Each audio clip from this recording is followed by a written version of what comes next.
Okay, well, sorry about that. For some reason I was pushing the wrong buttons and stuff like that, so we actually ended our feed.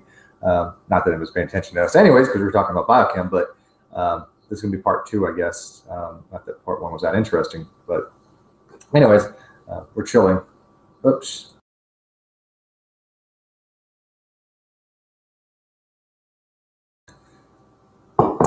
So, Wolf, I've sent you an invite, and Chorus, I've sent you an invite. You should actually have them, but who knows with Google, because Google's being real shit lately. I've gotten messages like 5 hours late. People have gotten messages 5 hours as well late, so I don't know what's going on. I'll post the link in the outside chat in a second. I just blame Google for all this crap.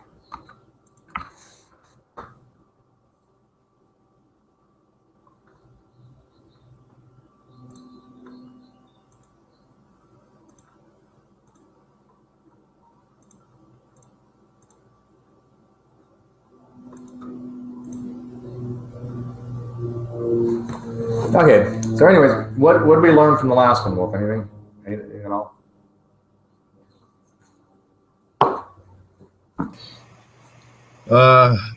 I guess better terminology for the inner chemistry that is DNA.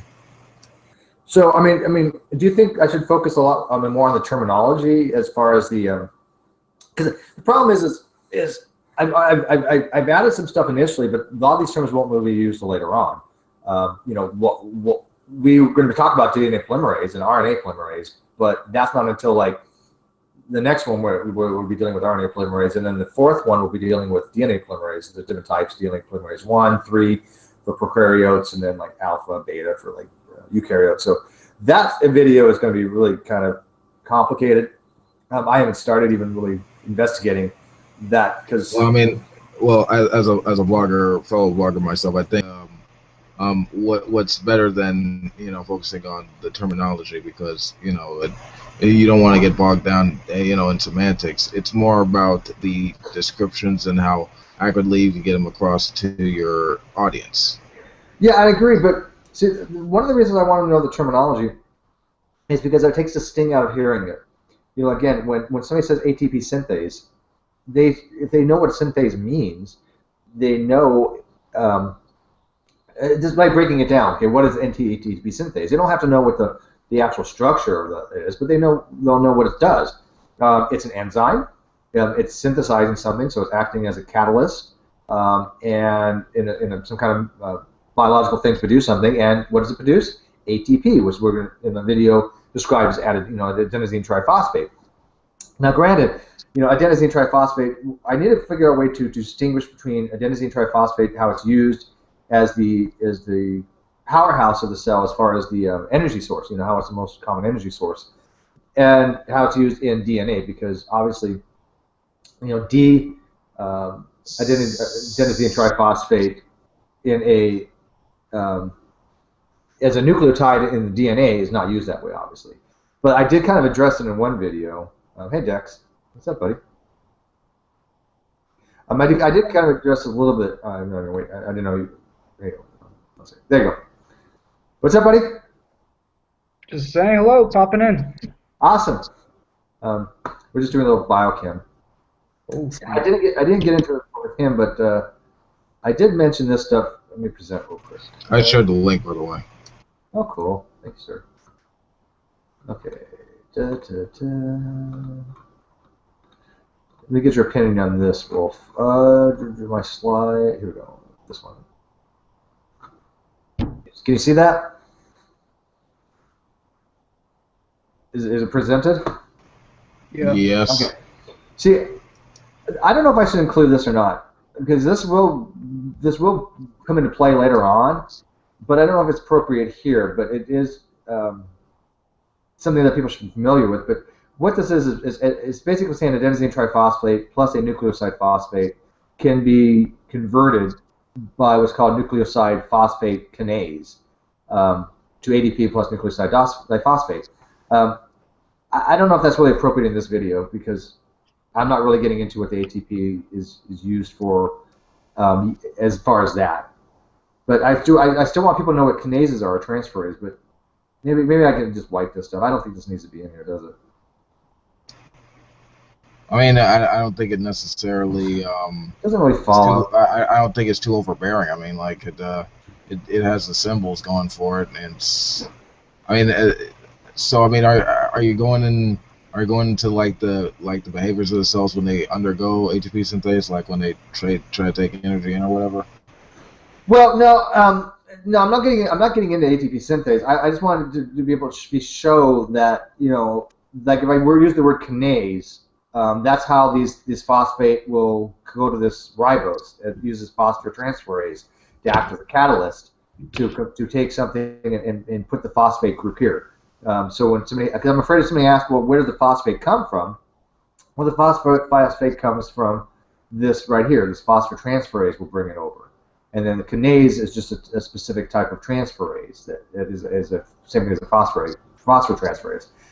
And then there's another one called a nucleoside monophosphate kinase, which catalyzes a nucleoside monophosphate, which we know will be like adenosine monophosphate is a nucleoside monophosphate, and then PI is an inorganic molecule to form, you know, adenosine triphosphate, and that'll produce adenosine diphosphate with the nucleoside diphosphate. So I'll make another video to explain this a little bit better.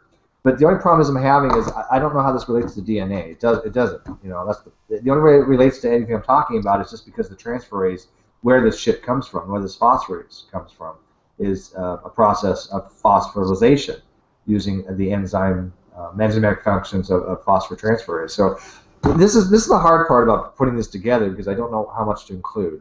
You know, but I want to be able to tie into something later on about why ATP is important. Does that make sense? Did I just bore the shit out of everybody? I guess. I mean, it's more like. No, sorry, go ahead. Oh, it's more like being lost than being bored. But. Well, no, you're not too lost. I mean, like I said, I mean, do you remember what ATP stands for? Adenotriphosphate. Adenosine triphosphate. Adenosine. Sorry. And if it says triphosphate, how many phosphates are there? What? How many phosphate? If I say there's adenosine triphosphate, how many phosphates are there? 2 di. Triphosphate. Triphosphates. Oh. 3, right? All right. Okay. Remember triphosphate. Yeah. Well. Oops, shit. Yeah. Remember we have 3 phosphate groups here, so it's adenosine triphosphate, and it's DNA. We're talking about no wonder the tri is there. Okay. Right. Okay. Yeah, so a deoxoadenosine triphosphate would be adenine, which is your nitrogen in this base, with a deoxyribose sugar with 3 phosphates. Okay? All right. So that's how you break these down. So when I'm looking at this right here, oops, these right here, these are a nucleotide, and the nucleotide is my nitrogenous base, my deoxo sugar, and my phosphate. So this is going to be called adenosine triphosphate right here. This is nucleotide is everything put together, right? The nucleotide is basically these 3 things right here: the phosphate, the sugar, and the base, and nitrogenous base. And that kind of clears things up. Yeah. Well, remember the picture I had here, simplified? This is your nucleotide. Aye. Now, a nucleoside doesn't have the phosphate group. Nucleoside just has the pentose sugar, and which is your ribose, and then your nitrogenous base. Aye. Oh, this is more difficult than I thought it was going to be to present this as a coherent type of presentation with a bunch of people. Hey, Dex, you getting any of this? I came in on the tail end, and I've been distracted for the last minute, so I apologize. I'm a terrible participant here. How do you? I mean, how's your biochem? What do you remember? Very little. Sorry. Did you take biochem or just chem? Just chem. Yeah. See, that's the problem. Most people, we all took chemistry, right? Yeah. I mean, I even had chemistry in the Navy. Right. Biochem is a whole different ballgame. It's like it might as well just call it 2 different subjects, to me. I mean, I remember, my bio course in college. I mean, even then, it's not easy to remember on all this stuff. No, but that's why I really wanted to make this video, this series, demystifying this stuff. Because when somebody looks at this, let me see if I can do this real quick. From current slide, tab out. I'm telling you, they don't make this system easy here for Google. Can you see this? Yes. Yeah. Okay. You're showing your email though. Yeah, I can see all your mail. Yeah, well, really? Oh, I don't care. I didn't get anything important. This is on my email. Just a bunch of crap.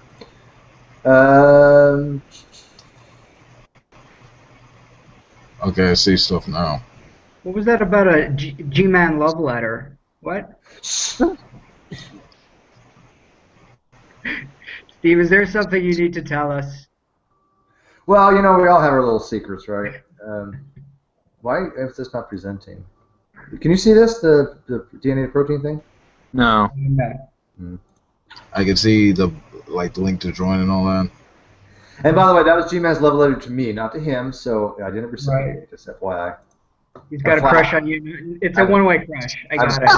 I was flattered. Yeah.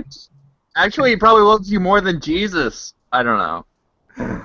I don't think he loves anybody more than... The only person he loves more than Jesus is himself. Well, that and Vackle. And Jekyll. Okay, here we go. Okay. There we go. Now you can see it, right? Oh, cool. All right, so everybody knows the DNA double helix. Maybe they don't know what this stuff actually is. They don't know the nitrogenous bases. They don't know there's a hydrogen bond. They don't know the sugar phosphate backbone, and they don't really realize that this is what when they talk about nucleotide is these three things: the phosphate, the sugar, and the nitrogenous base. And then the nuclear side is just the phosphate, or excuse me, the deoxyribose and the nitrogenous base without the phosphate. So this is what I'm kind of trying to break down. So you can see on the nucleotide here. So if I bring up, let's see if I can That's interesting. It said Watson and Crick didn't discover DNA, but didn't they at least model it? Yeah, no, they discovered the structure, the double helix structure. Like Crick? Or I don't know. Watson and Crick. Yeah, they discovered the actual structure of it, but they didn't actually discover DNA. That was done in 1869. Okay, but they did put it on model, They right? discovered the double helix, but they weren't that far ahead of everybody else. They hadn't discovered it. I think that somebody would have just about the same time because the other people were on the breakthrough of it. They knew the RNA. They knew single strand. They didn't know how it worked together. And what happened was they realized that there was a certain amount of proportionality between the bases. Okay. And a guy named Chargraf, Erwin Chargraf, what he did was he figured out there was basically a 1-to-1 ratio going on with the AT and the G and C. So in other words, there was a specific percentage of A, which was I think 29 point something %, and then when he looked at G, he said, hey, there's 29 point something %, almost 30. And then for the TNA, I think it was like 19 point something %, almost 20%. And they were always like, you found one T, you found one A. You found one A, you found one T. There was always almost a 1-to-1 correspondence between. It's funny when you say TNA. TNA, but that was called, that was Chargraf's rules, which I don't want to get into my video. I don't think it's that important, but it's something interesting. But Alright. I'm trying to find a good image here. I know what kind of image I'm looking for here for translocation. Oh, here we go. This works.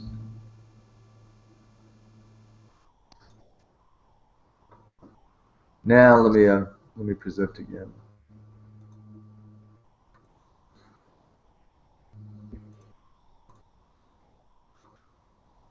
Okay. Can you see that? Yep. Okay. Yes. All right, so the DNA itself will be a strand like this. You have one running one way. It's going to go from the 3' to the 5', and the other way is going to be from the 3' to the 5' over here. So basically, they're converse of each other. So when we're talking about one side of it, chorus, what we're saying is this right here is the nitrogenous base T, right? Thiamine. Thiamine, correct. This right here would be the nucleo side, and the whole thing is a nucleotide. So this right here, this backbone, that's consisting of sugar and phosphate, right, is the nucleotide. So when they're talking about nucleotide, they're actually talking about this little section right here. Okay. Nucleotide, nucleotide, nucleotide. This is how these are things. This is your your actual base code, your T, A. But see how they match? So T always go to A goes to T, C goes to G. This is your DNA. Then we're going to get into the transcription. What transcription does is it converts it to RNA, and RNA is going to be the complementary pair, and it does this through translation. Transcription, and using RNA polymerase. And basically, it says, okay, what's the opposite of T? What's combined with A? So RNA has an A. What's the opposite of A? Well, it's T, but remember, T doesn't exist in RNA, right? Yeah. What is it replaced by? Uracil. Uracil. Uracil. Sorry. So we'll put a uracil there. C is going to be complementary paired with G, so I have a G there. And then A, this is called a codon. Okay, you hear people talk about codons, right? Aye. This three bases here, the A, U, and G, the nucleotide, are going to form what's called a codon. And that codon will actually code for a specific protein, specific amino acid in a protein. And we do that through translation in the ribosomes. So AUG actually will always be coding for what's called methionine. And that is the start codon. That's a start codon. Means that this protein that's formed here because of these amino acids, it's going to be the first one in the series. And then we'll go to an RNA synthase chart and show you. Let's see if I can find a synthase chart. How this works here. This is not this video, but it's going to be a future video. RNA synthesis chart. Why is it not finding it? Yeah. RNA chart. Here we go. Okay. Can you see that? Yeah. Yeah. These are what a codon chart looks like. This is an RNA chart. Okay. And it's not that complicated, really. It's basically just saying, okay, if the first letter is going to be uracil, okay, you go here, right? Mm-hmm. The second letter is going to be, say, C. And then the third letter is U. You're going to go right here. So if you see the codon UCU, it's going to code for the amino acid serine. Okay. Same thing when like down here, if it's right here, A, right? Yeah. The second one's U, and the third one's G. It goes A, U, and then G, which is methionine, and that's your start codon.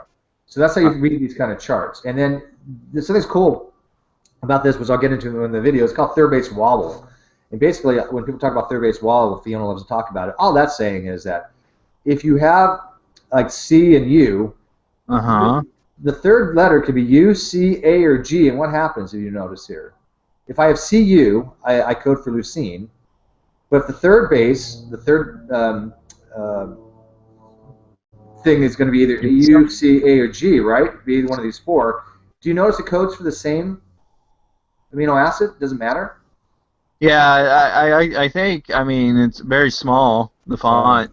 Let me see if I can blow it up a little bit. All right. You see it now? Yeah. So the third base wobble means that the third letter can be U, G, A, or U, C, A, or G, and it doesn't matter. It's always going to be, if it begins with U, C, or U, it's going to code for leucine. Which is just, like I said, it's just something to throw out there that we'll get into later on. But, I know I'm going over a lot of crap here, but I just want to talk about biochem. Anyways, I'm going to get into the drink real quick. Be right back.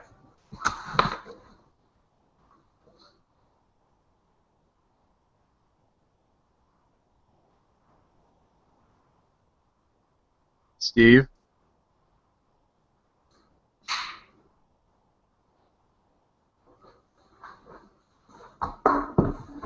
Oh, man. Good stuff.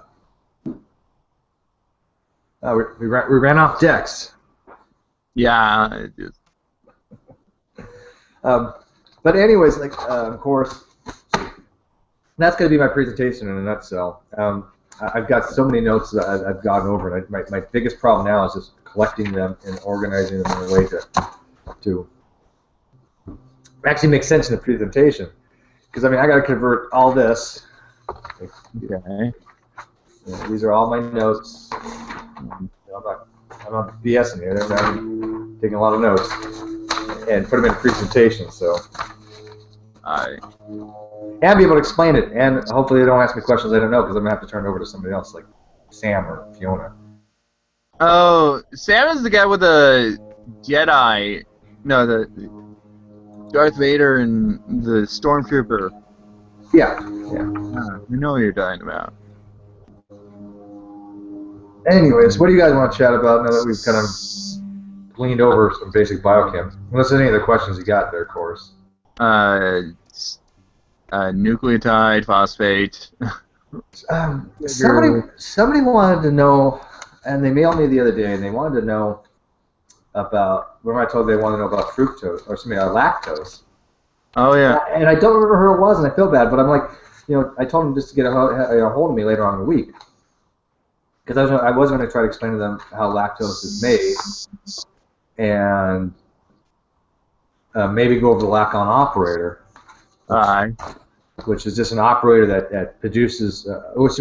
If there's lactose in the system, what this operator does is it actually will try to metabolize it. When there's no lactose in the system, it doesn't work because it's very, very energy intensive for the cell. And so why spend extra energy to metabolize lactose if there's no lactose in the system? It'll metabolize glucose instead. It's called a Lacan operon. I was gonna do a separate video on that one. But anyways.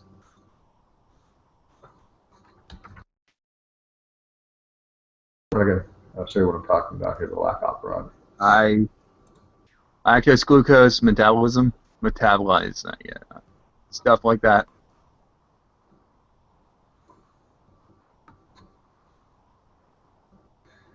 Here, actually, you know what? I'm gonna test you on this real quick. Check this out. Okay, can you see that? Kind of. I mean. Are you on a computer or on your phone?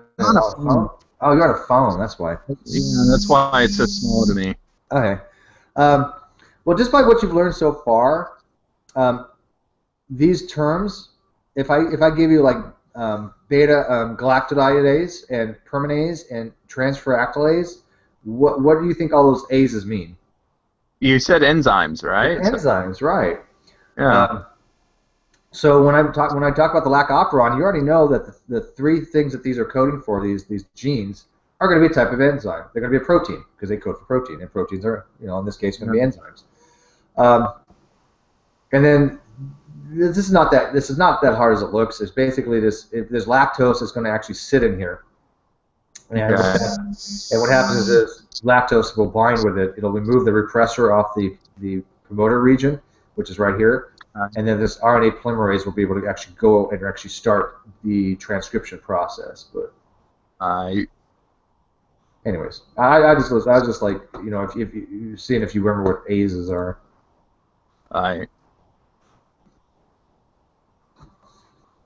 Hey Tommy. By the way, hey Christian, who came in and left. Yeah. Hey Jim. I saw that too. That means it was like, oh, this is science shit. We don't want to talk about this. Talk about Younger's creationism. Talk about evolution. We don't want to talk about biochemistry or. Hell, I'm trying to learn something. I'm a moron over here. I wouldn't know a dendrite from a fucking genome. I'm not getting into neurochemistry. Yeah, you're talking about dendrites like synapses and stuff like that. But. Yeah, that's what he's talking about. No, that's a whole different ballgame, man. Hell no. A whole universe of understanding. Good gosh. Well, I showed Chorus some metabolic pathways and how complicated. I mean, even in glycolysis, I mean, I think it's like 10 steps in glycolysis, and then another one to get, I think, to lactose. But it's every step is like, holy crap, it's complicated. The metabolites that are used in that kind of process. You've got to be pretty smart just to understand the processes. Just for that one type of glycolysis. Sorry. Go ahead. Sounds like Dungeons and Dragons. Complex, yeah. I like Dungeons and Dragons. Well, there are many ways to be genius, I guess, but man, that does sound wondrous. All I can do is look up and say, "Wow, how about that?" I just have such I barely even can conceptualize the terms, much less understand it. Yeah. Yeah. It's good to see that other people don't quite get it like me, but. Well, I think it's a gradual process. It is a gradual process. Things are built upon each other, and you're my test subject. I asked Lyrical and I asked Tanya Galaxy to be test subjects as well because I don't think they're not interested in these subjects. So I figured if I ran my presentation against them, if they can understand it, anybody can. No offense, guys. Lyrical's sitting there going, "What that mean? What is Steve trying to say?" No, it just means that I know that they're not really interested in the subjects. So. One of the most scientific men that I've met on G+, who took me by surprise and never talks about it, is an individual named Lyrics of Dust, who has scientific understanding that, I mean, advanced understanding. Yeah, I've talked to Lyrics of Dust. He's been in your hangouts numerous times. Yeah, he's cool. He's kind of mellow and, kind of upbeat, but he just does not, not only biological understanding, but astrophysics or something like that. Different neighborhoods of understanding. Man, he's an educated man, but he doesn't. That's not his favorite hobby to talk about such things. But he does on occasion. Most of us normal human beings, we learn this stuff and then we forget it. Yeah. Unless somebody is actually in the field, you don't remember this stuff. You don't. I mean, who remembers stuff like how to do tensor equations? I mean, it's like you have no use for it. What's that? It's like you have no use for it. Yeah. I mean, I took differential equations. Like I can't do a differential equation. My life depended on it. I mean, here I'll draw it. This show this to you. This is like literally my limit right now. I'm lucky to figure out the square root. I mean, the square footage of a triangle. Remember how to do that.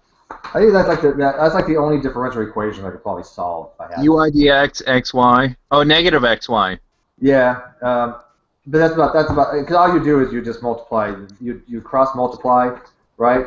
Because it's a separable, and then you would integrate both sides. Yeah. And then you just put everything over to one side, and you actually end up like divide. You end up like square root of like x plus c or something. I don't remember. I used to be able to do it. See, what is it? Y dx equals x dx, and then you would integrate both sides. So I'm left with y dy equals x dx. Integrate, so that's y squared plus c equals x squared plus c. Putting it all to one side, so I'm left with x squared minus xy plus c. And then, is this right? Somebody check this. I'm just doing this. Just take the square root.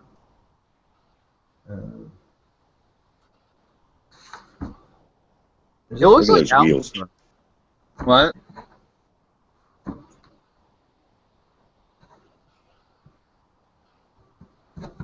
No, that can't be right.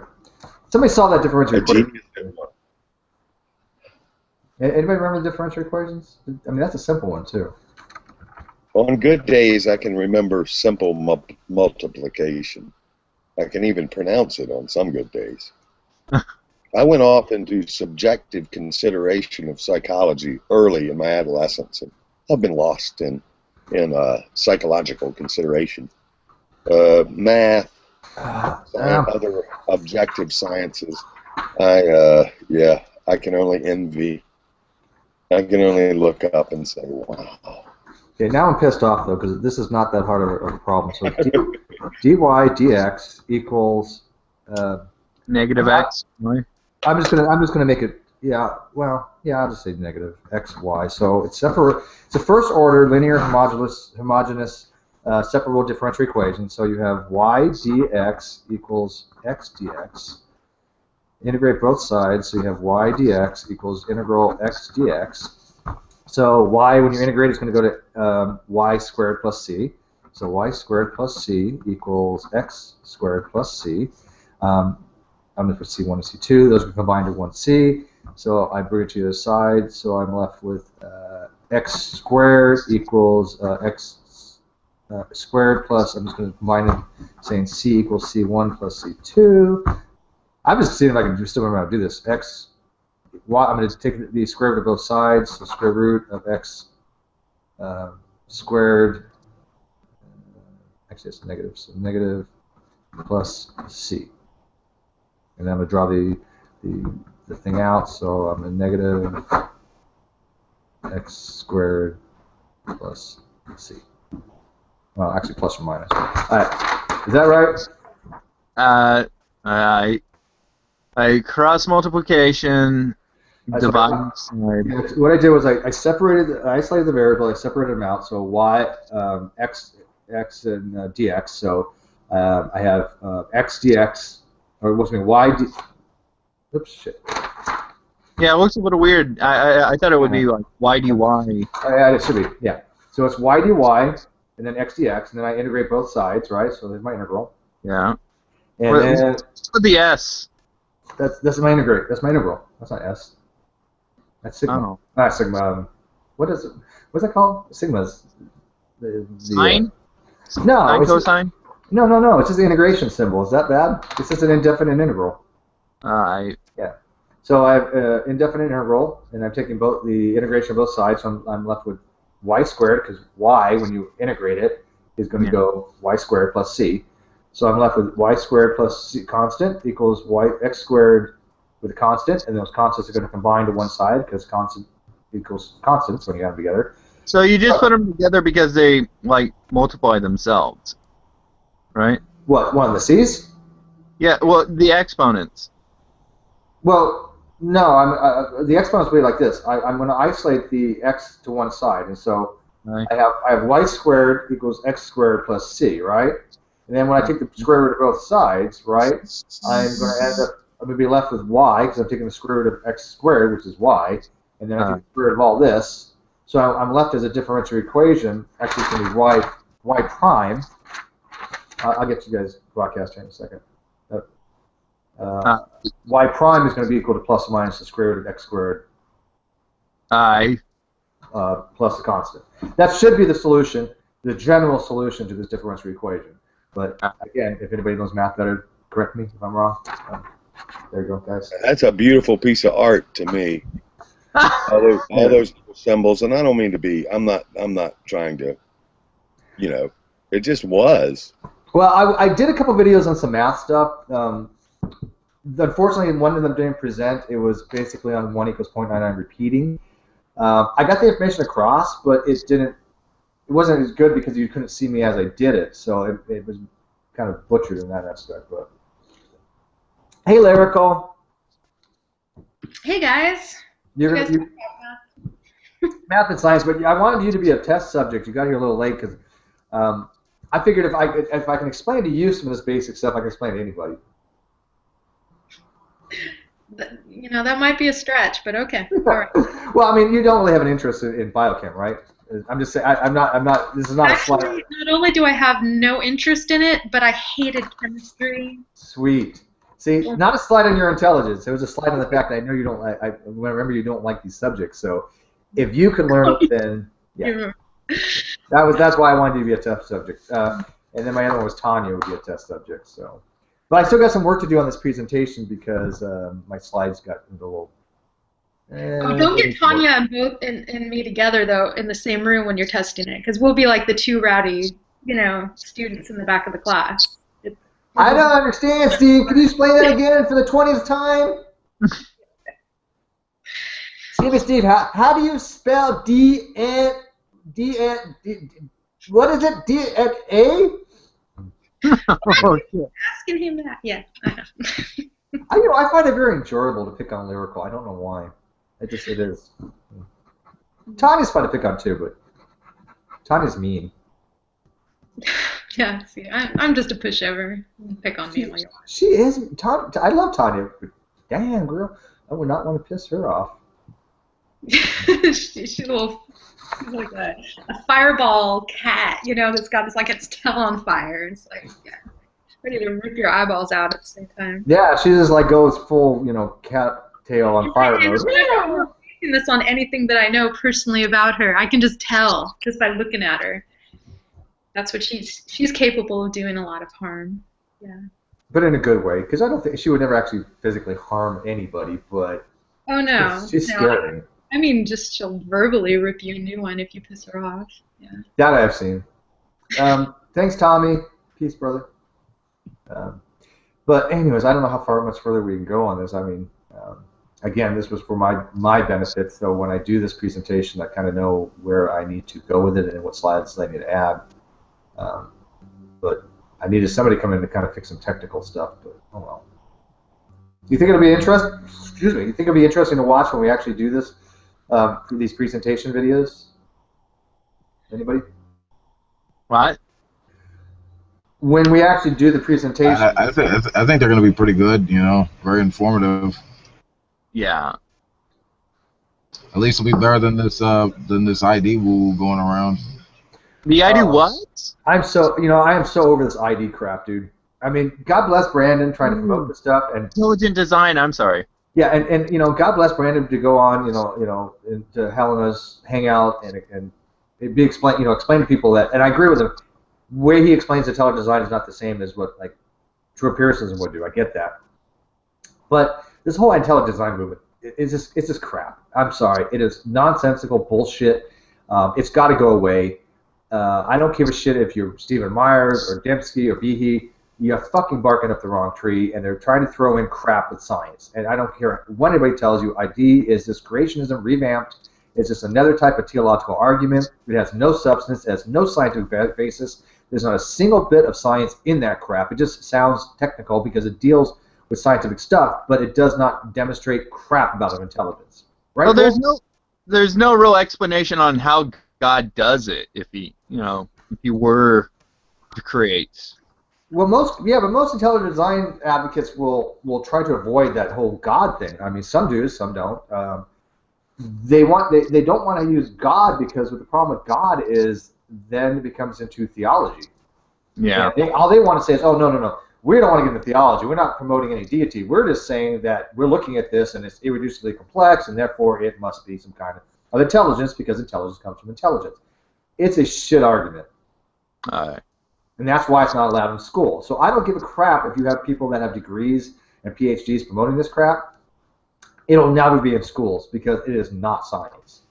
Aye. Yeah, pretty much it's either a sort of philosophical or theological output. That's pretty much it. It's fine for, yeah. No, dude, I am all fine with it being taught in philosophy or comparative, religions because it kind of it gets in that ballpark. Teach it in those things, fine. Teach the controversy. Keep it out of science. Yeah, I mean, it's probably a better clearance, in my opinion, to get past it. Something. You want to get it into philosophy as a secular deal, that's what they're trying to do, anyways. Then just get into philosophy instead of just science, because that's all the talk is these days. I listen to these lectures. Some guy that was a creationist at an exhibit gave me a whole DVD that was from the 90s or something about intelligent design, and it was just philosophical talk. Are you on Me? Yeah, but real quick, if I may, to just qualify that statement, controversy. There is no controversy. 97.3% of the biological sciences department accepts there's no controversy with this. What there is a cultural war, sociology, and particular individuals in the education system with biases that tend to be, a lot of them tend to be conspiracy theorists that want to propagate certain views. They tend to more often not be mentioned in trying to get in science classrooms, and that should be that honestly should be regulated better. But yeah, scientific literacy, that should be promoted more over than not. Yeah, no. I know. I do not mean to imply there's a controversy in science. Of course not. But there is a controversy philosophically because I think that the intelligent design movement should be talked about. It's nothing to be scared of. But we needs to be talked about because it is prevalent. People need to know how to fight against it. People need to know the arguments against it. People need to know that there is no predictive modeling for it. I mean, God bless Brandon, but no matter what he says, there is no predictions of intelligent design that are just indistinguishable from any other type of model. Oh, yeah? Yeah, there's no unique... Well, if there is no God, who swallows the sun when night comes? That's a snake, dude. Actually, the sun is only like, 5 miles away or some shit, and there's actually a very large python that actually comes up and eats the thing. It kind of makes sense because snakes smell with their tongue, and they burn their tongue to become bifurcated or what. Ooh, bifurcated. Big word. And I suppose you think that the cats is trying to stop the snakes just like the Egyptians. Well, that's why we have creationist cat. Oh yeah, but he got struck by lightning though. Yeah, I remember. So he's Super Saiyan cat. We'll just go with that. What up, sodomites? But what up, sodomites? Hey, wait, are you talking about creationist cat? Yeah. Right. Yeah. Yeah, I watch him sometimes. So. Yeah, I'm still waiting for more videos by satirical atheist faggot cat. Satirical atheist mega cat? Satirical atheist faggot cat. Mega cat. Faggot. Maggot cat. Oh, satirical atheist maggot cat. Go with that. No, the other word. Shut up. Just go. Ryan, Chorus is the gym ass of Google Hangouts. you know what I'm talking about, right? Are you talking to me about myself? No, I said Ryan. So I'm not playing. He's the gym ass of Google Hangouts. Like, listen to him. Anyways. Well, if he'd talk, I'd listen. Say something. Dance, fucking tool. I don't know. I mean, once I say some of my stuff, I feel like I might get criticized. So, anyways. But anyways, that's my take on intelligent design in a nutshell. I despise it.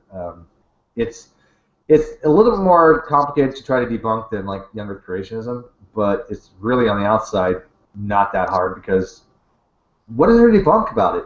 It's a fallacy from design. I don't give a crap what you're saying. It's still a fallacy from design. Speaking of younger creationism, you heard about that? You heard about that report about that guy in Texas found fossils in his aunt's yard? Yes, I know exactly what you're talking about because that woke you up, didn't it? The Noah thing, right? Yes. With the snails or slugs in his. Yeah. What's the story, Wolf? It's like CBS 19, right? Texas man finds fossils that go back to Noah's flood in his backyard, and it's like what? I mean, apparently Christian anarchist industry is like so damn lazy that it needs to pick up bullshit like that. I mean, come on. Let me tell you what. Wait, what? Wait, let me tell you what. Yeah. Oh, I went there, bro. I went there. Hey, let me tell you what. Let me tell you what it probably was. Have you guys ever seen that? Have you guys ever seen the sand used in like for houses? It's like a diatomaceous type sand, and they have little seashells in there, like little nautilus seashells, and yes. type. Yeah, that's probably what he found. And he said, "Oh, look, I have these types of little seashells and these little mollusk shells, and therefore there must have been a flood because this proves it." Yeah, they're like people are retarded. Okay, seriously. Gastropods or seriously though, the best part of that story was to confirm the fossils he called a self-proclaimed fossil expert. Yeah. I hear those words self-proclaimed, and I already got a problem. Because the guy that he sent the fossils to had an AOL email address, and it was from some random. It was like from a random museum that I think Joe Taylor basically looks like James Randi if he was like less intelligent. Just are you wait, I can tell This guy's basically Ken Ham without the funding. You guys are talking. Wait, you guys are talking about the guy that owns the Creation Museum with Carl Bach. Yeah, Ken Ham, right? Yeah. Yeah. I don't remember his name. But maybe, hang on. Are you guys talking about this guy? Let me see if I can find here. He's an Australian, if that helps. Say what? The guy He's an Australian, if that helps. Like, I thought his name was Jim something or other. No, Joe Taylor. Joe Taylor. Joe. Yeah, Joe Taylor. Okay. G.I. Joe. Yeah. Wait, this guy, okay. I did a little research on this not too long ago, matter of fact. This guy has no qualifications. Okay? He owns a Creation Museum with Carl Bach. And somebody had posted a link to me saying that this guy was one of the leading experts in paleontology. And I'm like, both him and Carl Bach have no education. They have creationist education, but they have no certification of anything. Okay? Not a doctorate. You cannot call him Dr. Carl Bach. He's not a doctor. He doesn't even have a master's. Who said that this guy was a leading expert? Hey, what about like Spin Doctor? I guess. No. Who said that this guy was a leading expert? Somebody had messaged me. Remember the video I did with Faith, Hope, Love? Somebody in one of those threads, and I don't remember who it was. It could have been. I don't remember his name, but somebody had messaged me. Hey, well, this paleontologist is a leading expert, a world-renowned leading expert, and I'm like. No, he's not a world-renowned leading expert. He doesn't even have a degree in the topic. He's never gone to school for this topic. He's a self-proclaimed expert. So, Steve, if you find out who sent you that, tell me where their address is so I can go over there and personally deliver a slap to their face. But this is what they do. Faith has continued to dialogue with me, and every time she gives me something new, it is the same mythos that creationists purport without the actual scientific evidence. And it's getting a little bit much because it's like, Faith, you're just parroting stuff. Like, for example, she made a reference to something on the fossil beds where they found like mastodons and mammoths and humans all kind of in the same place, and supposedly large reptiles. Wait, who is this? Faith, Hope, Love. She was the subject of my second video, Fruit on the Ground. I found out she actually was the admin for Richard Raspberry's Facebook page, Jonathan Shelley. So she's been around. I don't remember her real name, but anyways. Well, I'd be very. Does she talk or is she one of those texter types? Text. Yeah, she won't go on a video. I've been asked to go off air. She won't do it. But what she had said was technically true. These beds they're called the Ashley fossil beds, do have the remnants of many different fossils, including humans, domesticated animals, mastodons. The problem is that yes, humans did live at the same time as mastodons and mammoths. We know this. They don't understand that, but we did. But what it was a swamp. It was a bog, and so these larger animals kind of like got in there. They got stuck in the quagmire and they died, and then the human remains were more on the top, right? So they weren't layered. And even the article that she quotes, and I tracked down the book, even says more recent fossils, such as humans and domesticated animals, meaning that they were long after the ones from the mastodons and the earlier ones. But they neglect to mention any of that, of course. And that's why creationists, in my opinion, are some of the most dishonest people in the world.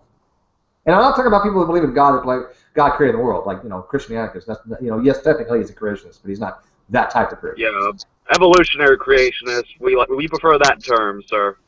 Which is fine with me. Yeah. But I tell you, when I read these things, I'm like, man, these guys are just killing me with these claims because they don't actually research a damn one of them. I mean, just that alone. I mean, you could basically, it's to the point where the media is just where they can't get a serious story. They just take any random thing that someone says and just roll with it. I mean, at least they offered the caveat that it's self-proclaimed and we actually haven't verified those fossils to be accurate. I mean, just. Yeah, I mean. self-proclaimed. I'm okay. What does that mean? This means that he thinks he knows something, and he's gonna prove the flood, where pretty much I would say for 100% certainty, or about as close as you can get, the flood never happened. Who would even go there just because God did it? I mean, just imagining that. Who would even go there? You know? I would actually say, I would actually say in the realm of science, I would say it's 100%, because in the realm of science, it is impossible. Yeah. So Steve, I got a question. Wait a minute, are you on your phone? Because you sound really. Yeah, I'm on my phone. I'm about to pick up my client I'm about to go on my second job. Oh, you're gonna pick up your client. Hey, what do you do to make money? Is your business, man? I'm a caretaker. Yeah, sure. Okay. No, I'm just kidding. Go ahead. Yeah. So, I mean, you said the flood would be impossible. I mean, like, you're aware of the different views about the flood, right? Well, the global flood. I believe the flood. I believe there's flooding. I believe there's localized flooding. I believe that the world was the Mesopotamian region they had. I believe that was flooded, and I believe it was probably flooded more than once. Right. And I think that is a more stronger case that I think could have been pointed out in the Bible, and I've hopefully been trying to get Nephilim free to debate on that. But of course, until that sucker gets me unblocked, then we can either debate that or his King James only position. But I digress. Nephilim. I mean, what are your thoughts on? Huh? Sorry, Nephilim cracked me up. I'm just. Right. Yeah, well, first of all, I would never debate. Who wants to debate Nephilim? The guy is a relic. He is a complete moron. I mean, he's fun to troll now and again. Yeah. Yeah, I mean, like I said, he's always welcome in my room, but basically, I'm going to go a different path from now on and basically just continually ask him specific questions. If he doesn't know it, then be done with him.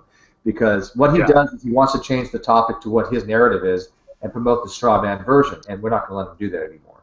So, but anyways, ask your question. Yeah, my question would be based on, what the other side says about, the local flood or whatever being what ended up wiping out humanity or whatnot. Do you think that that's more likely to happen, or would be able to at least somewhat be proven with it being a local flood, or what's your take on that? Yeah, there's two things. One, I think the Bible itself, if you really look at the older manuscripts, it talks about the world being just in that Mesopotamian region.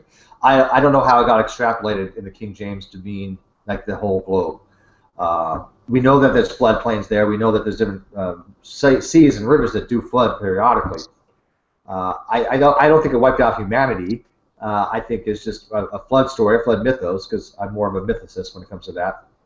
That they just saw these floods, and it just kind of developed into over time to a grandiose story. Because if you look throughout history, as you know, the Bhagavad Gita and the Gilgamesh, all these other stories have flood stories, and so it's not uncommon for the Chinese and all these different people all around the world to have different types of flood stories, but they're all at different times. There's not a single parallelism to the exact same time that the biblical narrative would be for like the younger creationists. They can't deny that. They just the flood happened in 2400 BC or something. Well, no, there's nobody else who correlates that. There's no other flood mythos from that time. The funny thing is, even if God swept out humanity, he himself would be human, right? Because he's in our image, so he didn't sweep out humanity or flood them or whatever. What? Just the flood killing. Chorus, go back to sleep. Okay. Yeah, that didn't make it. God would not be humanity. I mean, God at the time was not even have mortal form if he existed. So. Yeah. Actually, I came up with something like. You're like immortal until this contract is broken, and then you become mortal because you're about to die. Like it's like a broken contract. I didn't sign anything. Okay. Anyways, but I mean, so am I agreeing with you, Christiana, Chris? Do you think we got on the same page there? Yeah, I think that was a good response. I kind of agree with you on that. I mean, I've talked to Nephilim numerous times in regard to the flood mythos. And the really boils down to is he doesn't understand basic physics, and he doesn't understand basic logistics, because what he's advocating for will not work, period. You can demonstrate experimentally what he's saying will not work, especially like the breaking open in the middle Atlantic ridge, the nozzle. So he's basically taking physics and enthalpy, saturation points, and throwing them all out the window. and saying, I don't care. And if you don't care about basic physics, then what does that argue about? He's wrong, and that's it, period. The physics is against him, overwhelmingly so. That's not even talking about Noah's Ark. That's just talking about the water involved. What are you drinking? Amp? Okay. Cherry Blast. Okay, I thought it might be a monster drink, but... Yes, what it is. Yeah. No, yeah, in a way, yeah. Taste of her cherry chapstick. What? Oh, Katy Perry. Oh, Katy Perry? Or, like, energetic, you know. No, I kissed a girl and I liked it. Oh. She called the police, but I liked it. Is the energy drink your girl? Yeah, this is about the closest I get. Trust me. Okay. I would get a little more perverted, but fortunately we have mixed company in the room. Yeah. Yeah, I wasn't talking about you. I was talking about Wolf. Oh, animal company. Sorry. Yes. That's what you're into. I was talking about you. I don't want to corrupt the youth of America. What happened now? No, he's talking about you. Yeah, I don't want to corrupt Wolf. I think that's been done a long time ago. No, I was making a reference to Lyrical's youth and her pureness of heart. You're hot, then you're cold. You're yes, then you're no. You're in, then you're out. You're up, and you're down. Very good. Katy Perry. Yes, it is. Yeah. I like Katy Perry. I'm weird. But I also like Metallica too. Yeah. What's your opinion on Beyonce? Not a fan. Okay.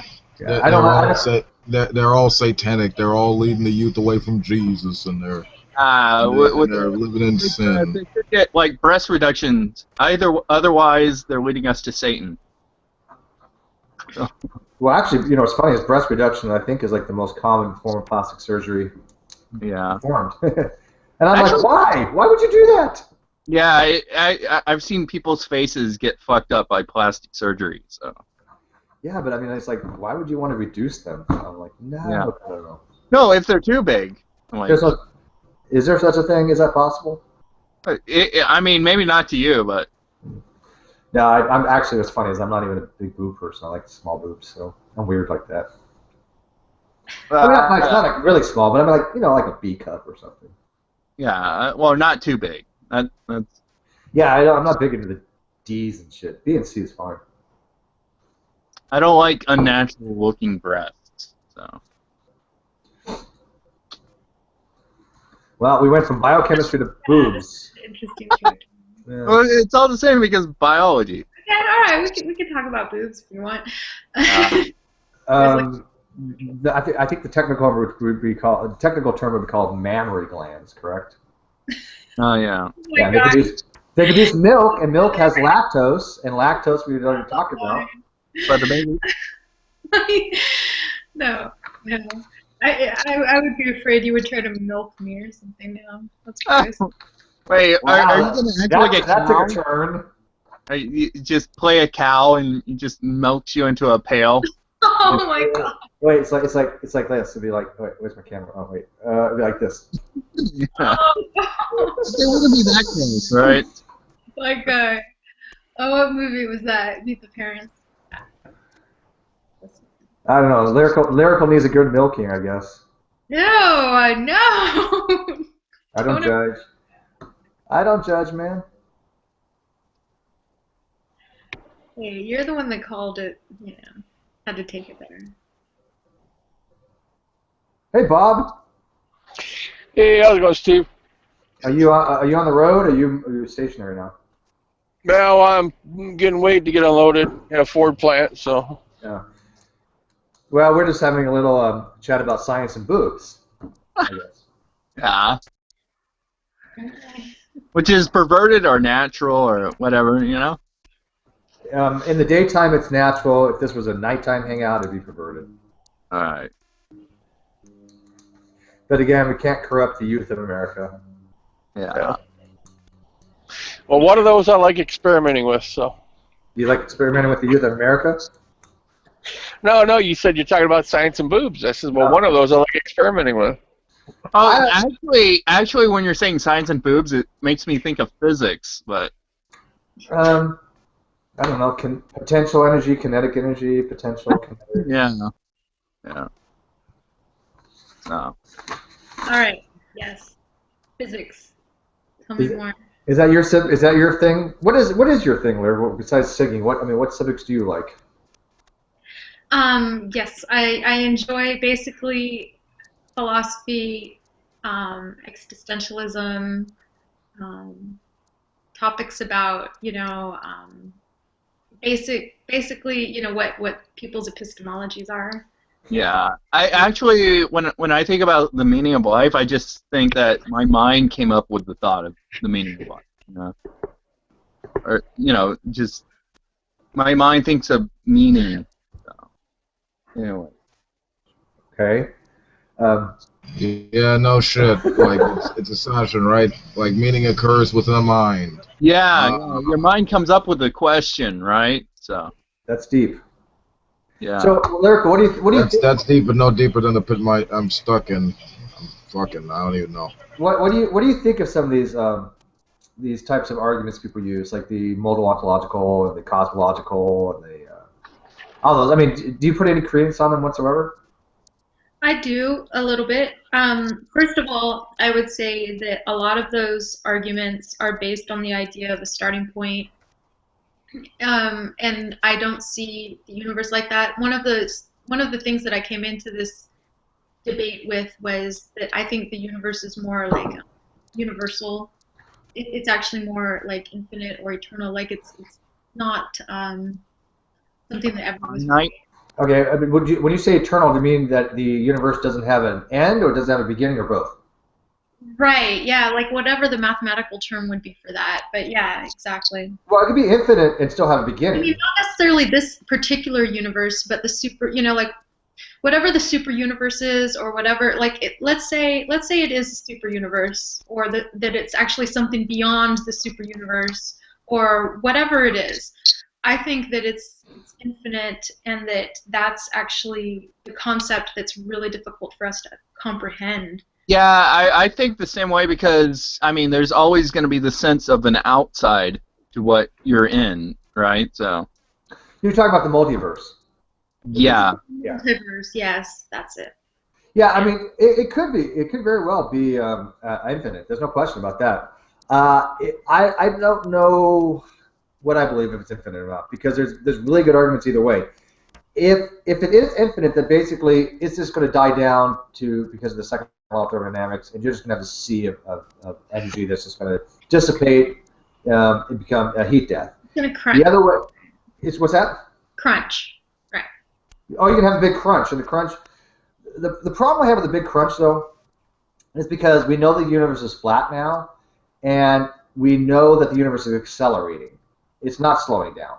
Yeah, that's one of the weirdest things, and that's actually, if you do understand anything about that, that's one of the things that I've been asking people about on here for so long is how are we getting a higher, entropy is not something that we would expect, I mean, we would expect to be happening, like a deterioration is slowing down. We wouldn't expect to be seeing things speeding up and coming together and evolving, and basically it seems to be paradoxical. Mm-hmm. As far as our understanding of physics, so that is just really interesting. Yes and no. Okay, we only found out that the universe is accelerating. I mean, that's like 20 years ago. It hasn't been that long ago, right? And the force they use to describe that, why we're accelerating, is called dark energy. So when people are talking about dark energy, they're like, this is what is causing space to actually expand faster. This being created literally, and I would say literally. Nothing, but I don't want to use the term ex nihilo, because I still think there's something there. There's quantum fluctuation. So it's accelerating outwards. I just don't think it's going to be because of a crunch because of that. Until we know more about dark energy, I don't think we can really say either way. And I think that, it's like 30, 40, I don't know, some godly amount of part of the percentage of the universe is dark energy. The rest is dark matter. And then the rest is visible, which is like 5%, less than 5%. So, yeah. I don't know. I've seen some different models over the decades. I mean, back when I was a kid, Paul Davies and them would write books about these models, and they were all like the Omega Point or the cyclic universe. And now that we have more information, I think we know just less than we did back then. We have no idea what the hell the universe is going to end up. Well, that's one of the things I always get a kick about is when it shows like models of the Big Bang in scientific, just like pictures, or just like really fundamental, just like imaging of these types of things. It'll have like the Big Bang, and then it'll go on a timeline, right? Like on this linear thing, right?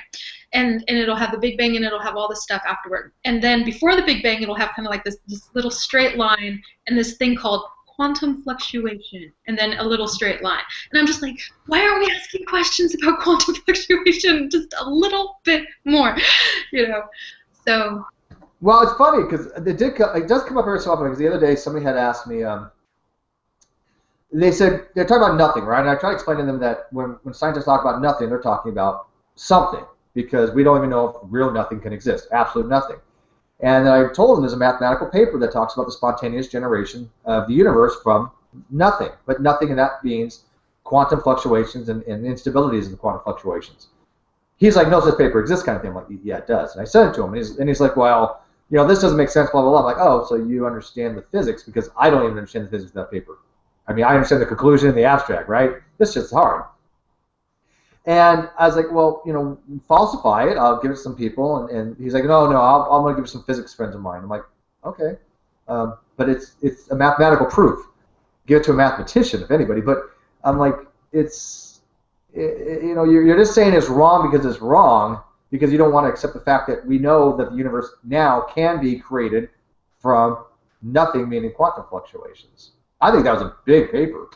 Yeah, that's an important thing that a lot of people, and it supports my idea just a little bit more, which is just that there's always going to be an explanation, and we're always going to get to this infinite point of another explanation.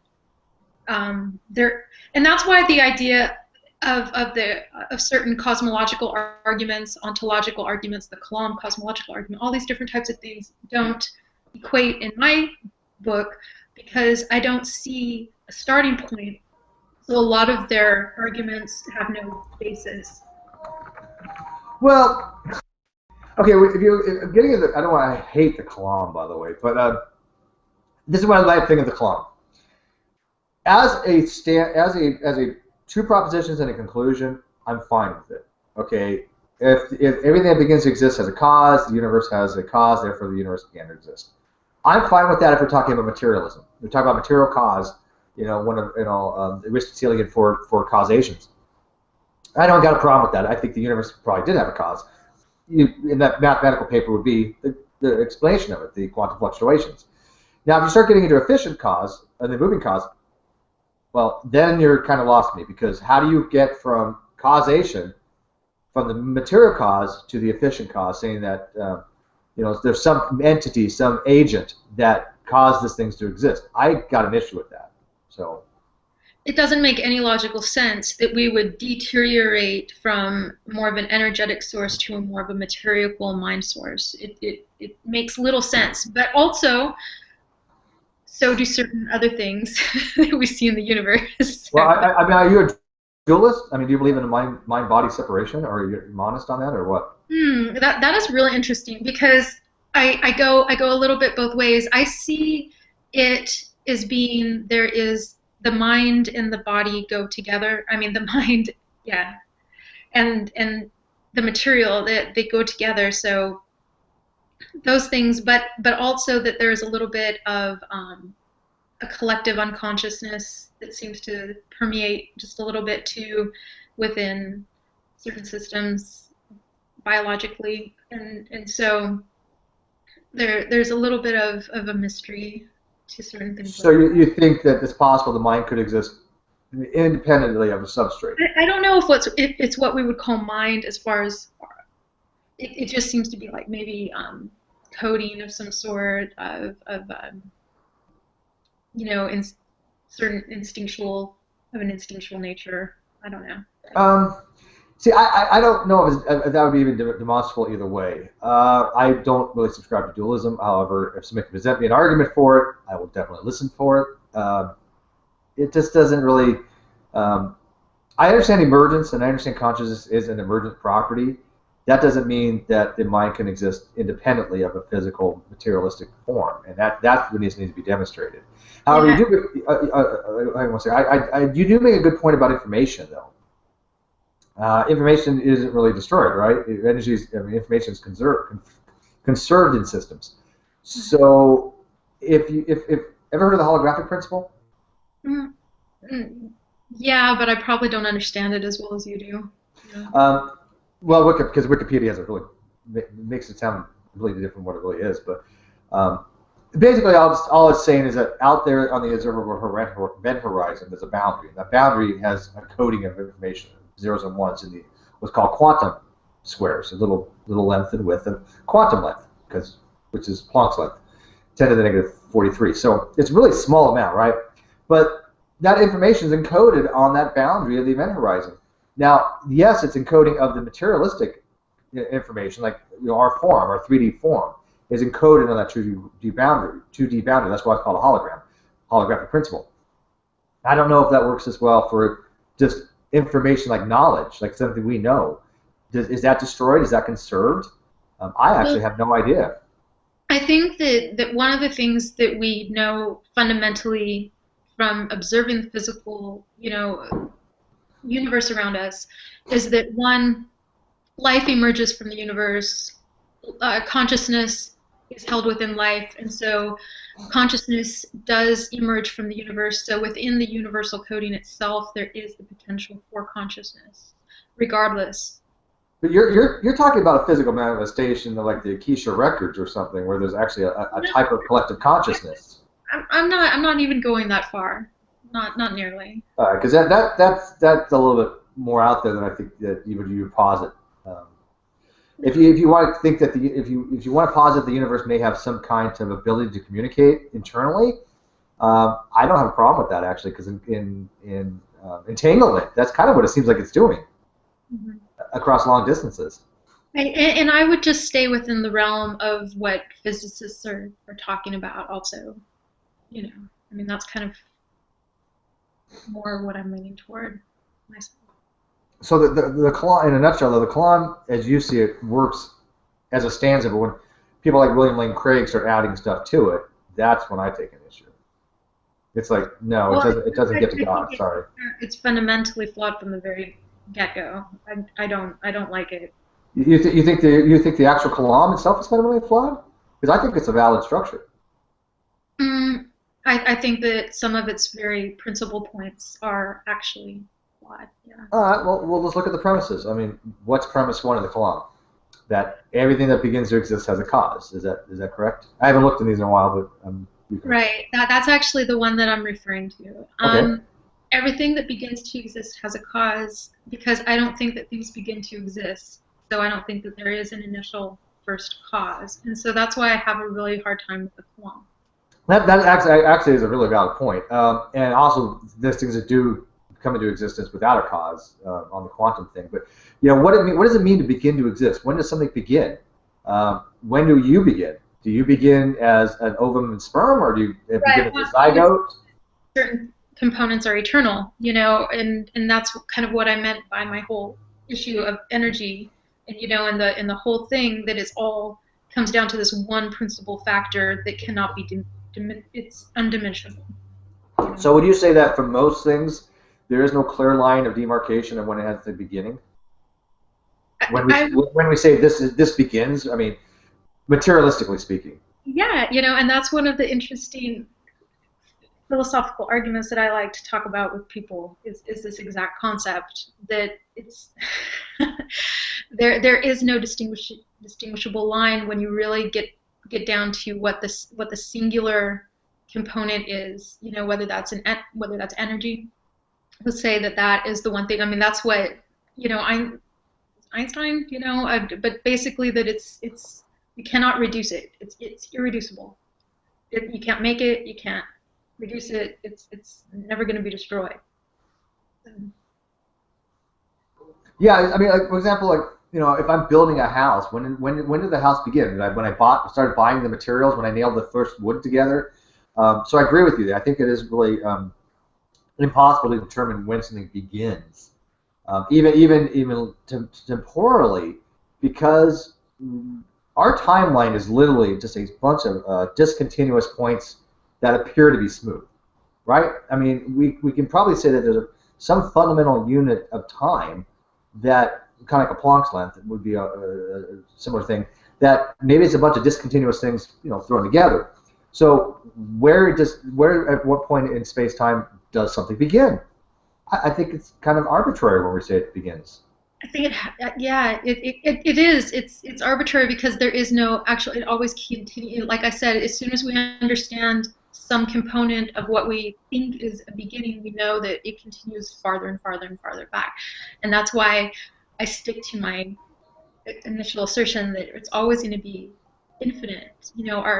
Our idea of the cosmos is always going to be infinite.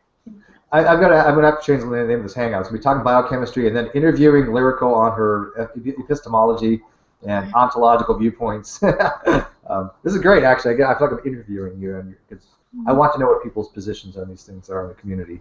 And I realized the other day, weeks ago, that you have a very good perception of these things, and you come to the hangouts, but you don't really engage much, and I kind of wonder why.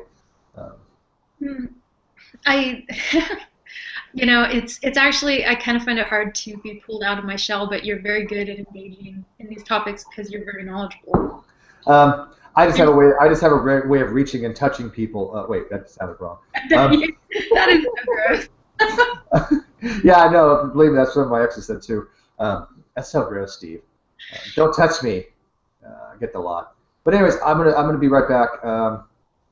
Do you know Bob? Because he's in here. Not really. Okay, well, Bob, meet Lyrical, meet Bob. Give me about 2 minutes, and I'll be right back. And then I'm going to continue interviewing you on this because I got some other philosophical positions I want to know your stance on. Sound good? All right. All right. Bob, are you there? Maybe we'll just take a little intermission because I need a little bathroom break or something too. So that'll be fun. All right. We are taking a 3-minute intermission. 2 or 3. Be right back.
I'm back. Hey, Kaiser. Yeah, I'm here too. Okay. Kind of got where we're left off there. We talked about different types of arguments. What do you think of Matt Slick? Did you listen to Matt Slick's kind of argument on his God, not God thing? I've never heard Matt Slick before, other than just an interview I caught him in on somebody else's channel one time. So. I was just kind of curious because Hogtie Champ did a really good breakdown. And I think he was trying to show what Matt Slick was trying to argue, but the way Matt Slick was really putting it was basically just a tautology. I just wonder if you heard his argument before. I could write it out for you real quick if you haven't seen it. Basically, what Matt Slick was saying, I'll use G in God. So G and not G.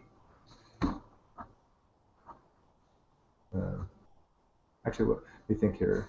I'll write it down a second here. I'm trying to think. Right. I've only taken college pre-calculus, so don't go any farther than that. Okay. No. This is a little predicate logic, but it's nothing that complicated. It's not like Alex Malpass stuff.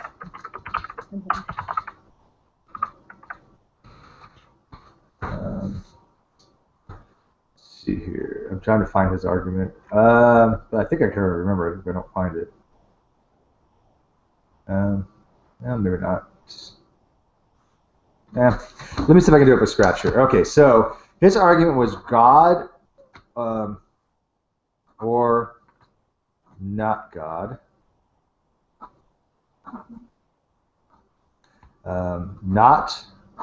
Not God, therefore God.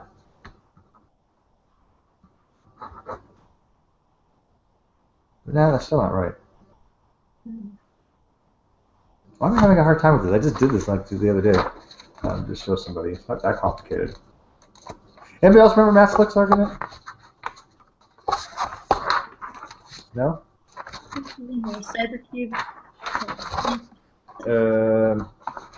Oh shit! I do remember it now. I'm sorry. You know what? Yeah, it was Hawkeye's argument or the way he was trying to explain it, that was confusing me because he was trying to use it as something else. So actually, his argument was G or not G, not G, therefore G. Yeah, that was the argument. Okay.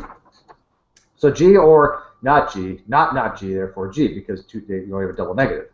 So by doing that, what he did was it said G, therefore, or not G, and since not G is equal to G, you end up with G. I understand. Yes, it's such a. That's all I did. Apology. Yeah. Yeah, that's all I did. He said not equals G, right? Because it's double negative. So he said basically G or not G, G, therefore G. Wow. I mean, you could bombard his ass with so many of the same things, with God, being the one that doesn't come out onto there. But it's ridiculous that he would even think that that's. Yeah. How do you argue with somebody like that? That's a really hard argument.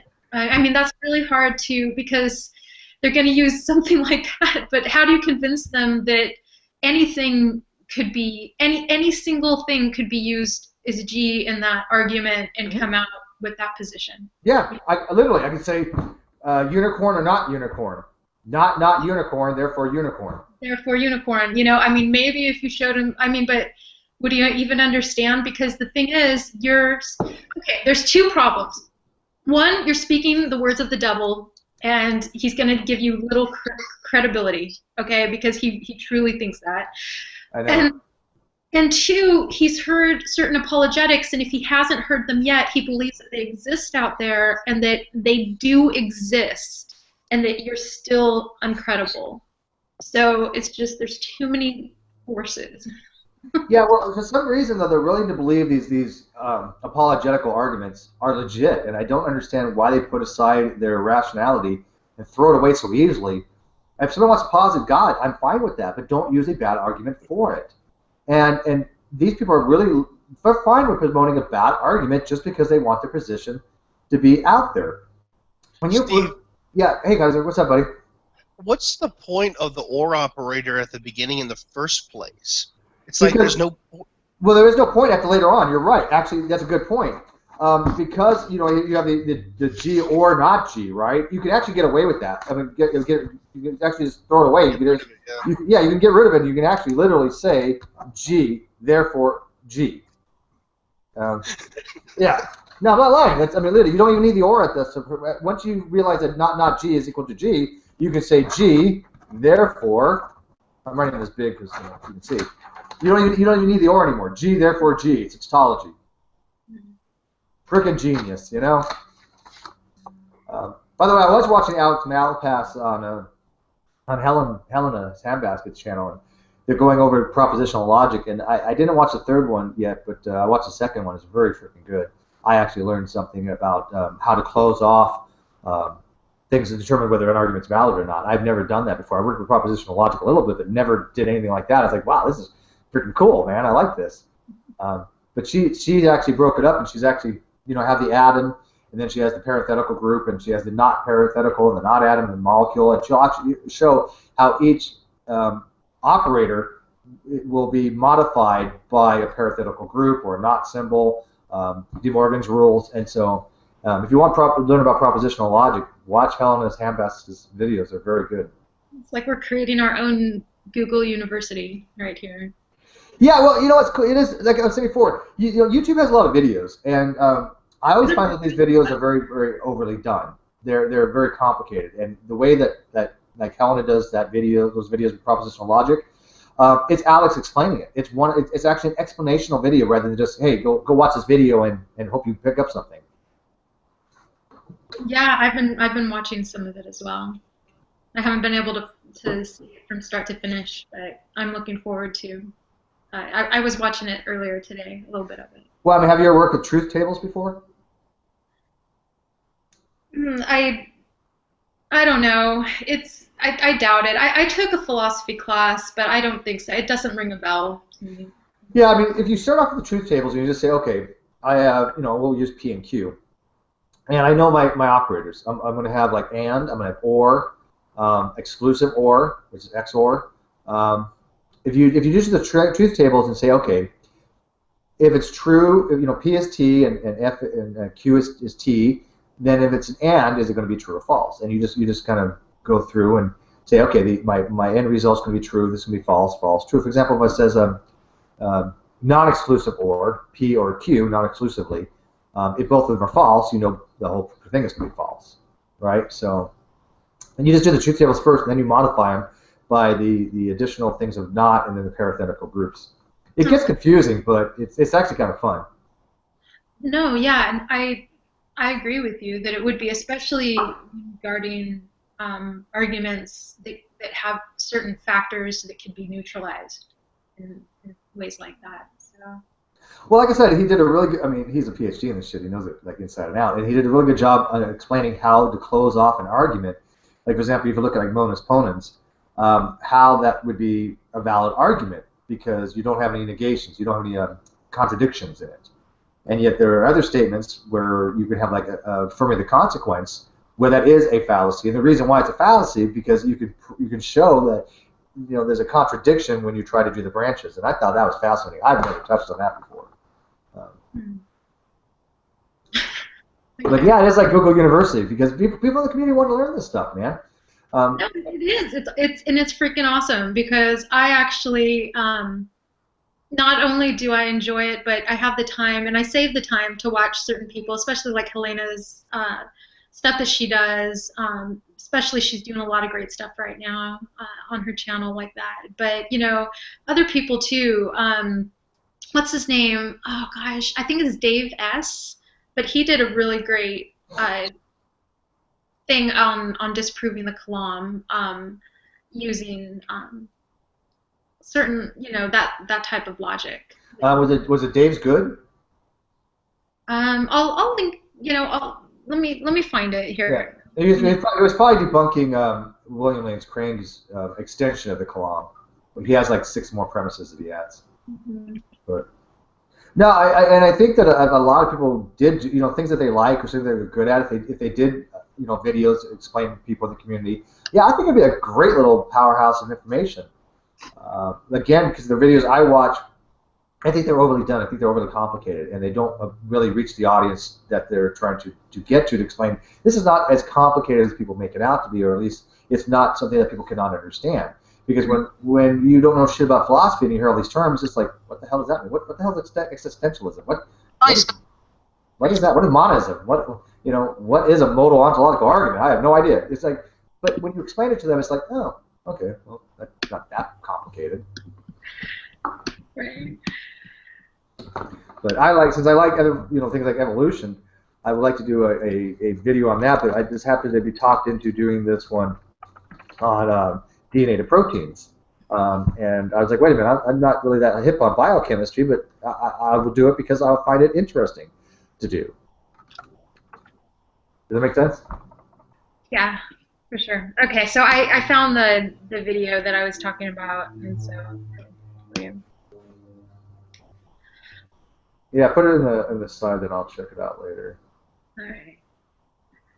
Did you watch any of my presentation? Did you see any of the slides, by the way? Did you... No, you know, I had been busy earlier. I was doing.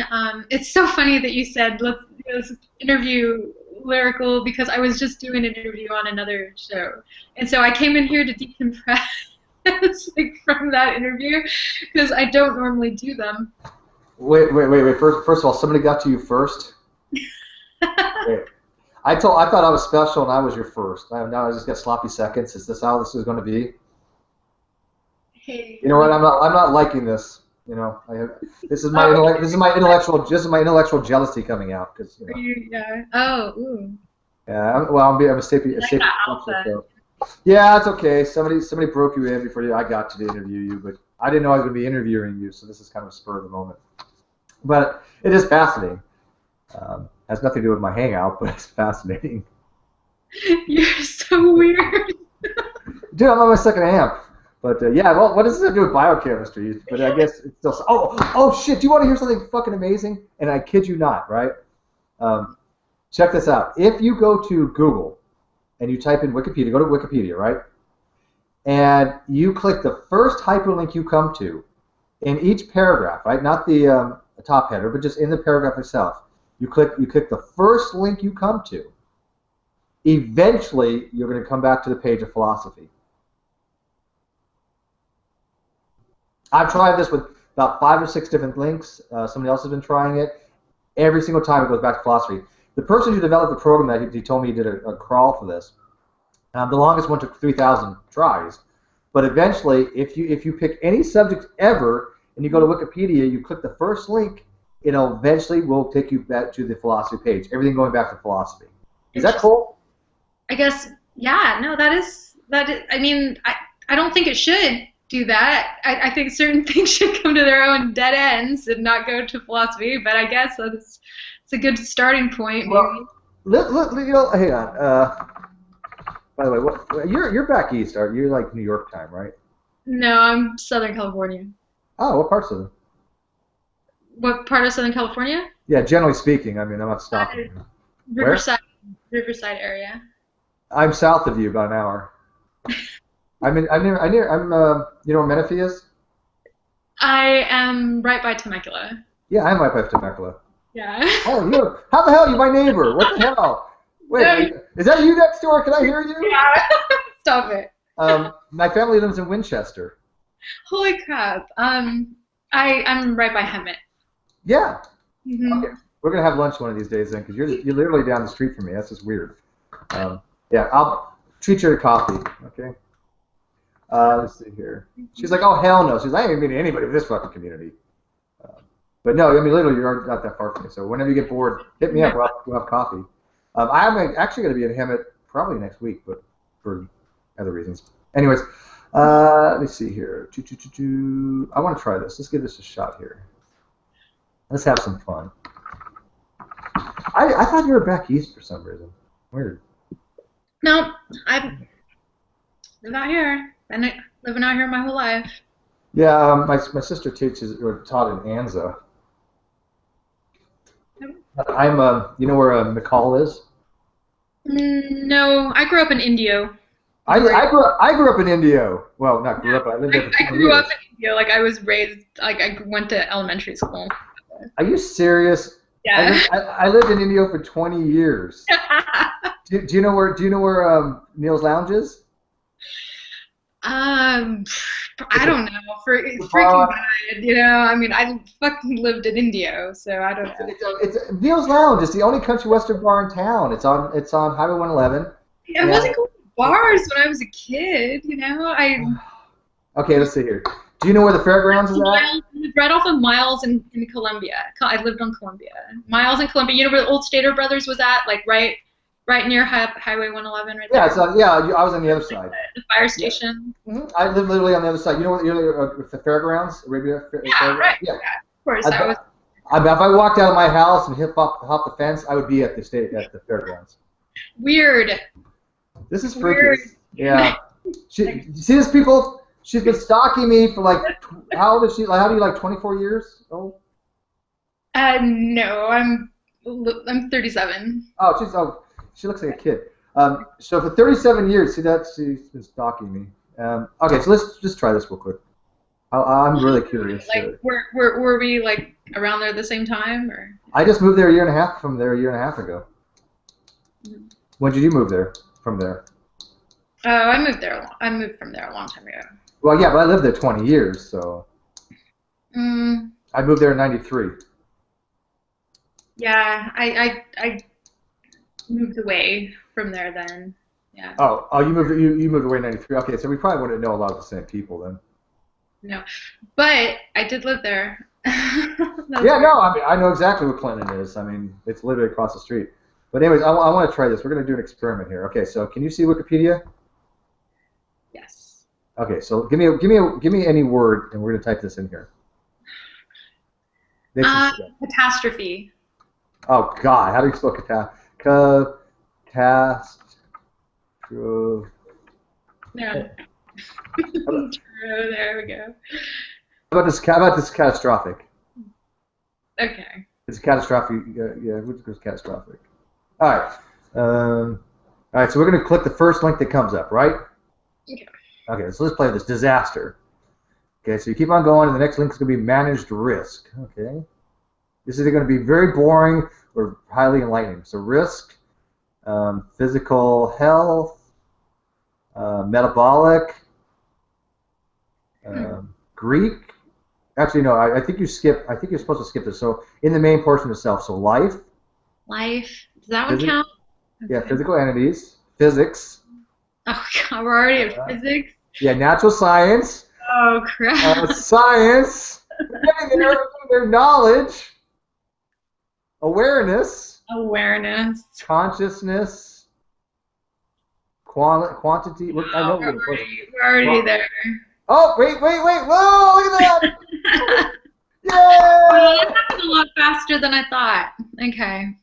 Now, I wasn't making that shit up, was I? Never heard that before, hopefully. Yeah, no. Is that just bizarre that no matter what you type in there, eventually you're going to get to philosophy?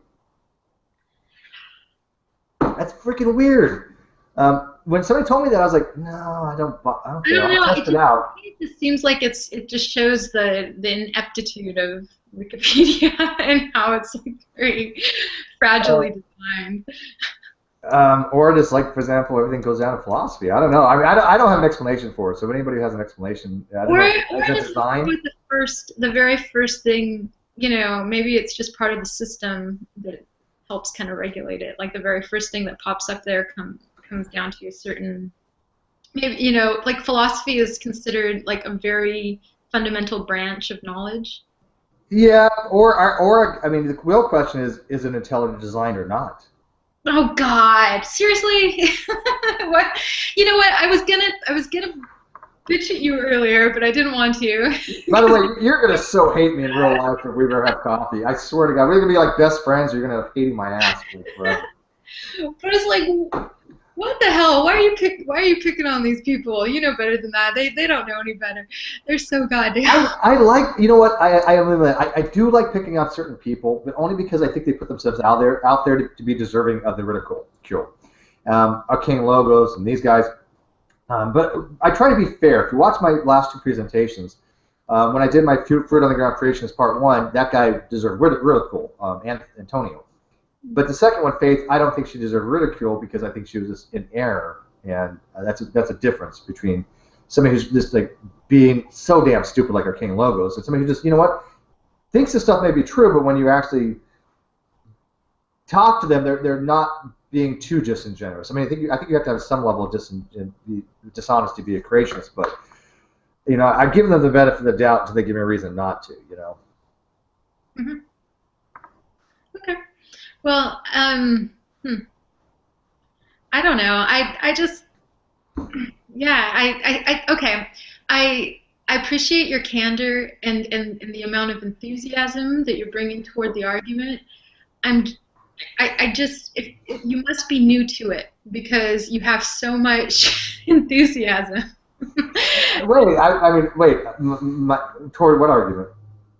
Toward just dealing with flat earthers, creationists, presuppositionalists. Oh. Honestly, I've kind of been dealing with them for about 20 years, but on AOL. And it wasn't until like 3 or 4 years ago when I got involved in YouTube and I started leaving comments anywhere. And I kind of found out that most of my comments were getting 500 replies and maxing out, and I would have top comments on numerous videos. I had a number of videos I had the top comment on. And I was like, I want to be able to do this in real time. And so that's why I got involved in the Google Hangout. And then I realized after Fiona had explained to me, hey, Steve, there's certain people in the community that you probably are never going to be able to get along with. And they're scum. And I said, Fiona, I agree with you, they probably are, but I'm going to do my best to at least reach out to them and try to get along with everybody. Yeah, that fucking didn't work. Just saying. I had high aspirations, but the reality hit me is these people are either fundamentally flawed in their upbringing and education to the point where they're damaged beyond all hope, and or they're being completely dishonest and knowingly, willfully lying to people. And whichever the case is, I don't really care anymore. I think they're scum. I mean, is that subtle? Yeah, I like it. You know what? Your subtlety is super you. Yeah, I mean, if you got to read into that, then, you should be a poet, a musician, or something. I have written some poetry, but I guarantee if I read it off, I would lose every viewer I have right now. Why 6 people are just watching me interview you for philosophy is beyond me, but that's okay. People are interested. But they're probably more interested in you than me. I'm kind of dull. 6 people? Yeah, I actually got 6 people watching. That's not very many people. Well, one of them's me. I have the video up, so I guess 5 people. But yeah, I don't know what the entertainment value is of us talking about this shit is, but I usually have like 20 people watching. Well, you're entertaining. I'm not. And then you say that interviewing me has no entertainment value. No. Well, I mean, that's not what I meant. No, it's just that I don't know how I'm going to dig myself out of this one. Yeah, I'm done. Let's just say that I more meant that the topic of the hangout had been changed, and that it's just you and I conversing, and I didn't know that would be that interesting to people, but obviously it is, so good for you. I'm boring. I don't know why people watch my shit. I want to take that magic marker that's in your hand and just paint, like, like paint like some face on you, like some devil horns. I can add effects. I don't know how to do that.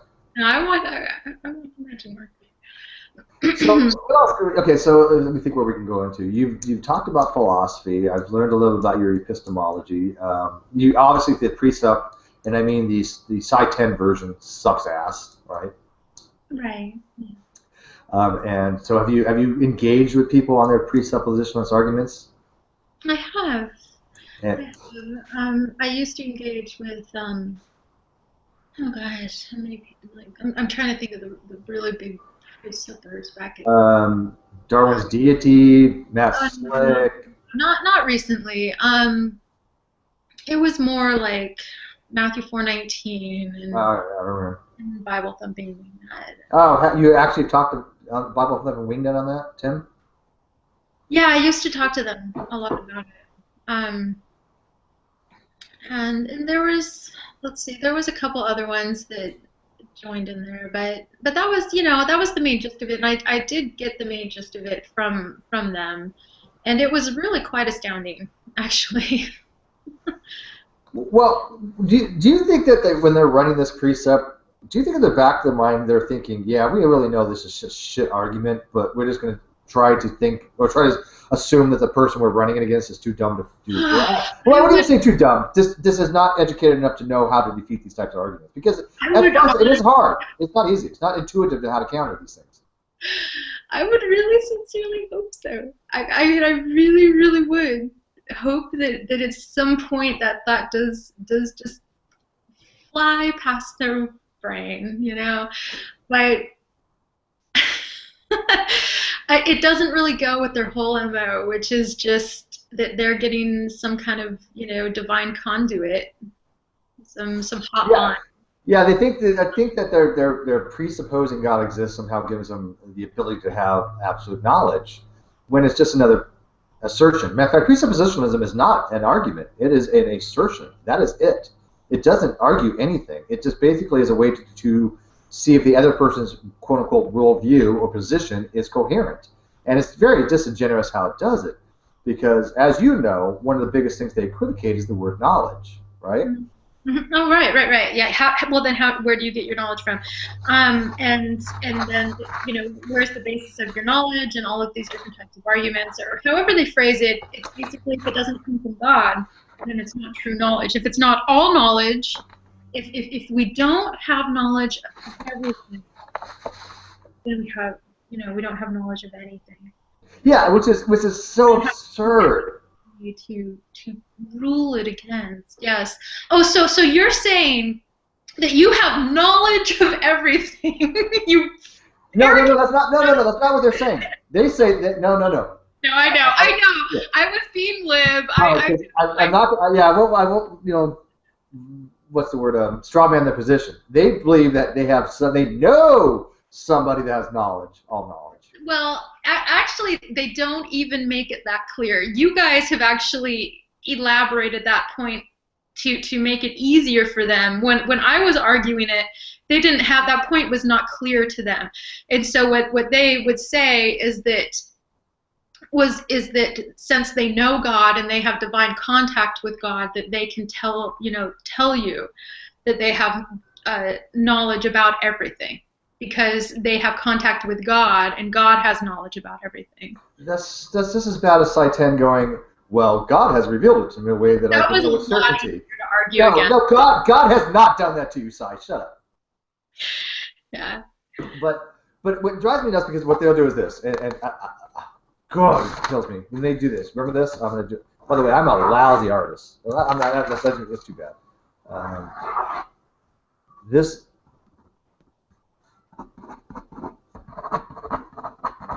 Remember this? If this is all the knowledge in the universe, you know, you only know 1% of this. And I'm like, no, I don't know 1% of it. I have no way to quantify what percentage I know of all the universe. It's probably closer to like 0.0000000000000000000. In my position, I would say there's an infinite amount of information out there. I mean, I'm going to say it's an infinite probability distribution. Oh, you're going to say infinite? You're going to use that word? I'm going to go out there, and I'm going to say, let's for the sake of argument, say that there's an infinite amount of information, because there's an infinite amount of permutations, an infinite amount of combinations. So if there's an infinite amount of information, you cannot have a percentage, because a percentage of infinity is nonsensical. What is 5% of infinity? It doesn't mean anything, because infinity is not a real number, it's a concept. So when they're talking about percentage of knowledge, from the get-go, I already say your argument is flawed. Yeah, well, I think that we have reached the point right here. You know, you can take it off air. You know, we've come to the answers of the universe. We've solved the mysteries of life. We've solved it. It's infinite. It's going to continue. We're part of it. No need to worry about life anymore. All right, so I'll play devil's advocate. I'll play devil's advocate here. Okay, let's test your epistemology here. So if I say, you know, can you know anything? What is your response to that? If I said, can you know something? Mm-hmm. Quantifiably, I would say that definitely would depend on certain spectrums, gauges, measurements. But qualifiably, yeah, of course, I can know certain things. You know, and yeah, bingo. You're done. You win. Yeah, that's true. I mean, because when we say knowledge, we say, okay, in science, we know certain things. right? We know how this chemical reaction is going to take place. We know physics. We can use the formulas. That's knowledge. We know these things. If they want to dismiss all that as knowledge, then they're basically throwing away our entire understanding of the universe, right? They're saying, oh, well, you don't know anything. Well, yeah, I do. In the framework of mathematics, I know 1 + 1 = 2. In the framework of science, I know that methane is carbon with 4 saturated hydrogen. I mean, these things I know, right? Now, what they're trying to do is they're trying to say, well, you don't know that, epistemically as in an absolute framework. Well, yeah, but that's not the claim. I'm not claiming we know anything absolute. They are. That's where the equivocation of that knowledge comes in. I'm just saying we can know something in a specific framework. Steve, have you noticed that just the further and further you get into these creationists and ID people, that they for some reason have a real need to assimilate science into everything they do to make it legitimate somehow. Yeah, well, that's part of the whole, remember the wedge doctrine? The wedge doctrine was the the whole thing to get intelligent design as a science, to get it in a science classroom. They wanted to backdoor it because they knew they didn't have the actual research and the science to demonstrate it to be a legitimate science, something that's real. So they just wanted to make this a fictitious controversy there. So yeah, absolutely, I noticed that. I just see this as just an extension of this whole wedge design. I saw it. I mean, I really don't think it's any more complicated than that. They try to make it so complicated when it's really not. Yeah, but you know what? It's working, and that's the problem. Now, it works. I mean, I don't know what degree, because I don't know if I can quantify it, but there are people out there that buy into stuff. Guys, I mean, you think about it, how much mental gymnastics do you need to go through to try to actually believe, and I believe that many of these people do actually believe this, that the Earth is 7,000 years old. I mean, think about this. You've really got to throw away every bit of science completely across the board, and they're saying, no, we don't have to throw science away. The science actually shows it's 7,000 years old. I'm like, no, it doesn't. You would have to throw away all spectrography of the sun. You would have to throw away all the lead or uranium ratios, radioactivity, everything, pretty much everything. But then you notice they parrot things. They're like, oh, well, radiometric dating uses certain assumptions. Yeah, so what? How's that a defeater? They throw this stuff out there like it somehow dismisses the actual science. I will fully accept. We have assumptions. Why don't you demonstrate why one of those assumptions are wrong? Why we don't need those assumptions? Like the other day, for the end of the hangout, Crispin Hillbilly came in, right? Gotta love him, right? Lyrical. Do you know Crispin Hillbilly, right? He is one of the most wonderful Christians that Wonderful guy, yeah. He's just a charmer, right? He's told me numerous times, "Shut up! You're just." Yeah, he's a winner. Well, he came in. I love his personality. He can be funny, but he's attitude. He's an asshole, but he can be funny.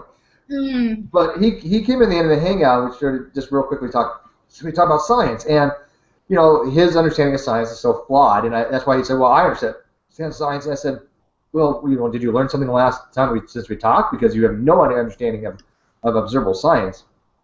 But we started talking about uniformitarianism, which I don't think he understood.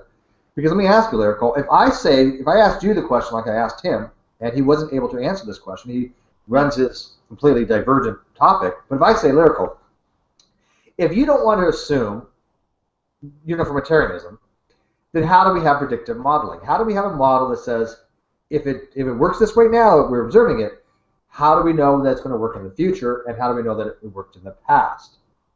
If you don't assume uniformitarianism.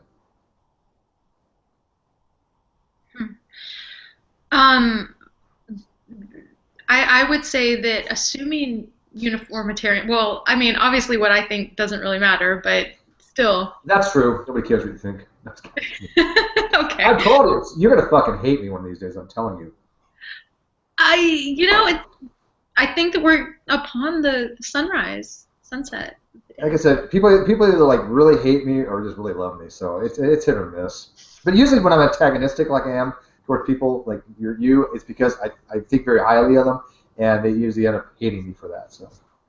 Steve, I think you're going the route of using models is really the best way to go at when they're trying to use the pseudoscience crap, because I mean the whole point of science itself is predictions, the ability to make physical predictions, and that's what a model's all about. And I've actually been using that a lot for the last couple of weeks, because it really I've really gotten into like being drawn in. I easily get my buttons pushed. I really do, and I found that if I just go to just the basics of science, just using that. Okay, can you make a model out of this? And that really makes it a lot easier for me, at least personally.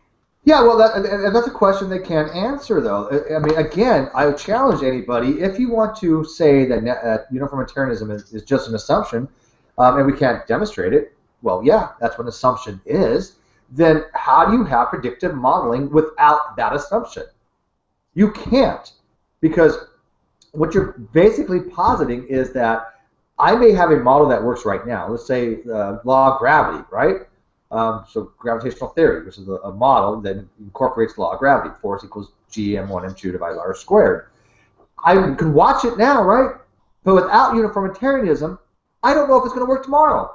So if I send a satellite in orbit, you're basically saying, I have no freaking idea if the physics is going to work tomorrow if you don't assume uniformitarianism. They're fine with that. They're like, oh, no, we're fine with that. Get rid of uniformitarianism because, we can't prove we can't say these models are proven or anything. That's why they're not proven. But we have to make the assumption that it's going to work tomorrow. And if it works tomorrow, it's going to work back then. And my favorite thing about Christian Hillbilly here, pay attention here, Lyrical. This is great. You're going to love this. He said, well, we don't know if some of these constants have been the same 6,000 years ago. If they were not the same, they would not have been alive back then because, as we know, chemical reactions will change because of these constants. So if the constants were completely different back then, nobody would have been alive and we would not be here. So it's self-evident there, Christian Hillbilly, that 6,000 years ago, these constants were the frickin' same. Dumbass. I had to throw that in there. I love to use those kinds of things in reference to biblical. I can't say that right. Or anyway, accounts for things like when was it where the sun didn't move for like 3 days in Exodus, and stuff like that. Yeah, that was actually two. I think in Exodus there was a time where there was the sun being in motion, and there was another time with the Fatima, where these kids, these girls were like, oh, the sun hasn't moved, and all of a sudden everybody else is like, oh yeah, the sun's not moving. Yeah, it didn't happen, but whatever.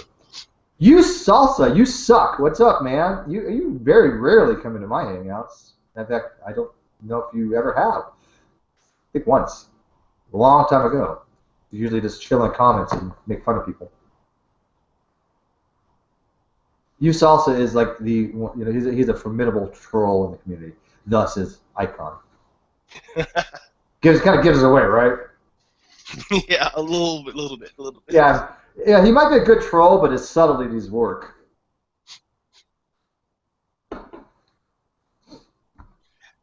One guy I've been wanting to go into a hangout with for a while because I just love the way he trolls is Tim Osman. Man, that dude is the bomb. I love his videos. Who? Cognitive dissonance, Tim Osman. No. Oh, you never heard of the guy? Oh my God, he makes excellent troll videos of flat earthers. He did one on the Morgile called. I wanted to watch that. That was a good one. He did a Muppet one recently. I can't remember what it was about. I was too drunk when I watched it. Hang on a second. Salsa, you have to unmute yourself to talk, by the way. You see the little mute button? You have to unmute yourself if you want to talk.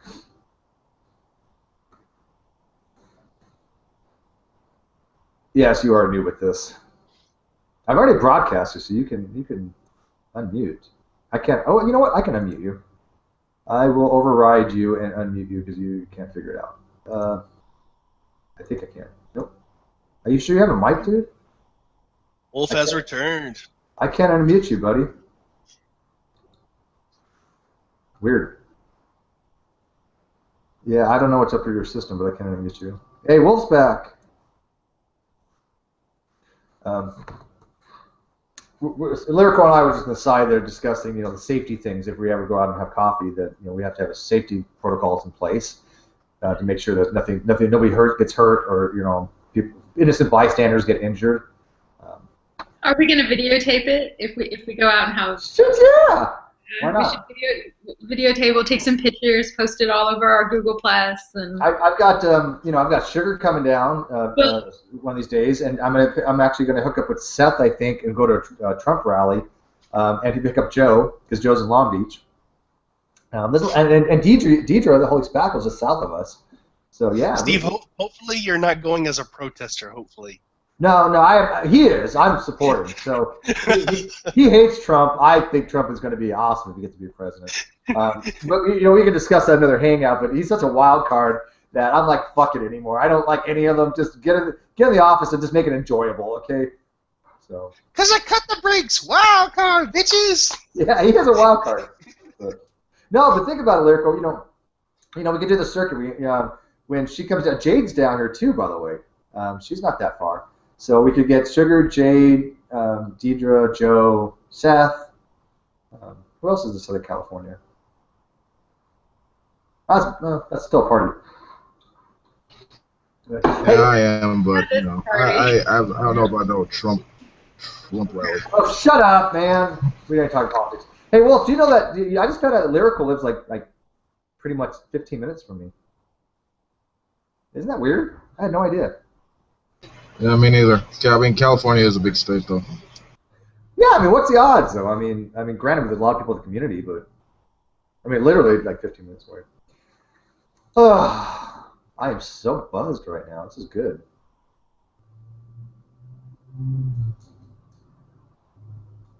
What? I got to carry on the entire conversation here. I know. What'd you do? You killed the room. Yeah. So how come Sugar came down to share with you? What's that? No, I was just saying I had to go get some beer. I was coming back. Oh, okay. No, you walked on Lyrical there. She was trying to say something. You said you were buzzed, and he needs to go get some beer. Yeah, well, this is a caffeinated buzz. This is not alcoholic. I'm not drinking. Exactly. Although I probably should, but no, not today. I just needed some caffeine today. I wouldn't make this newsworthy, but I've seen Sacha Baron Cohen's latest feature, The Brothers Grimsby. Oh, did you? I know who he is. Was it good? I thought it got pretty. I didn't look that good.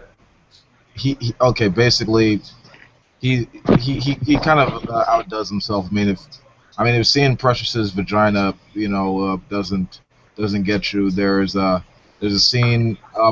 Let me just say, spoiler alert: Donald Trump gets HIV in that movie.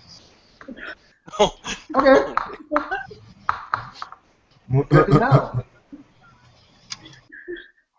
I am a Trump supporter, but I gotta admit, SNL's skits they do on Trump, they're just too hilarious to not laugh at. Oh yeah, no, absolutely. I love that stuff. Yeah, no, parody's great. I love satire. The problem I have is that I'm just not a Republican anymore. I think I gave it up like 10 years ago or even more because I saw the way that the Republican Party was going, and I don't want to go down that route with these fundamental people, these fundamentalists who have hijacked it, because I'm a Reagan conservative. My daughter's middle name is Reagan, named after Ronald Reagan. My parents were very much Honor Reagan. Honor the great Apostle Reagan. God, he was a great president. Raised taxes 11 times. He was a great president. Oh, Hesh Wolf, you don't know anything about it. Oh, well, if I get a lie, man, I loved Boondocks episode 1, man, with the Ronald Reagan thing on at the A-class party. That not Riley, but who was the other guy? Huey. Huey. Yeah, I like that show.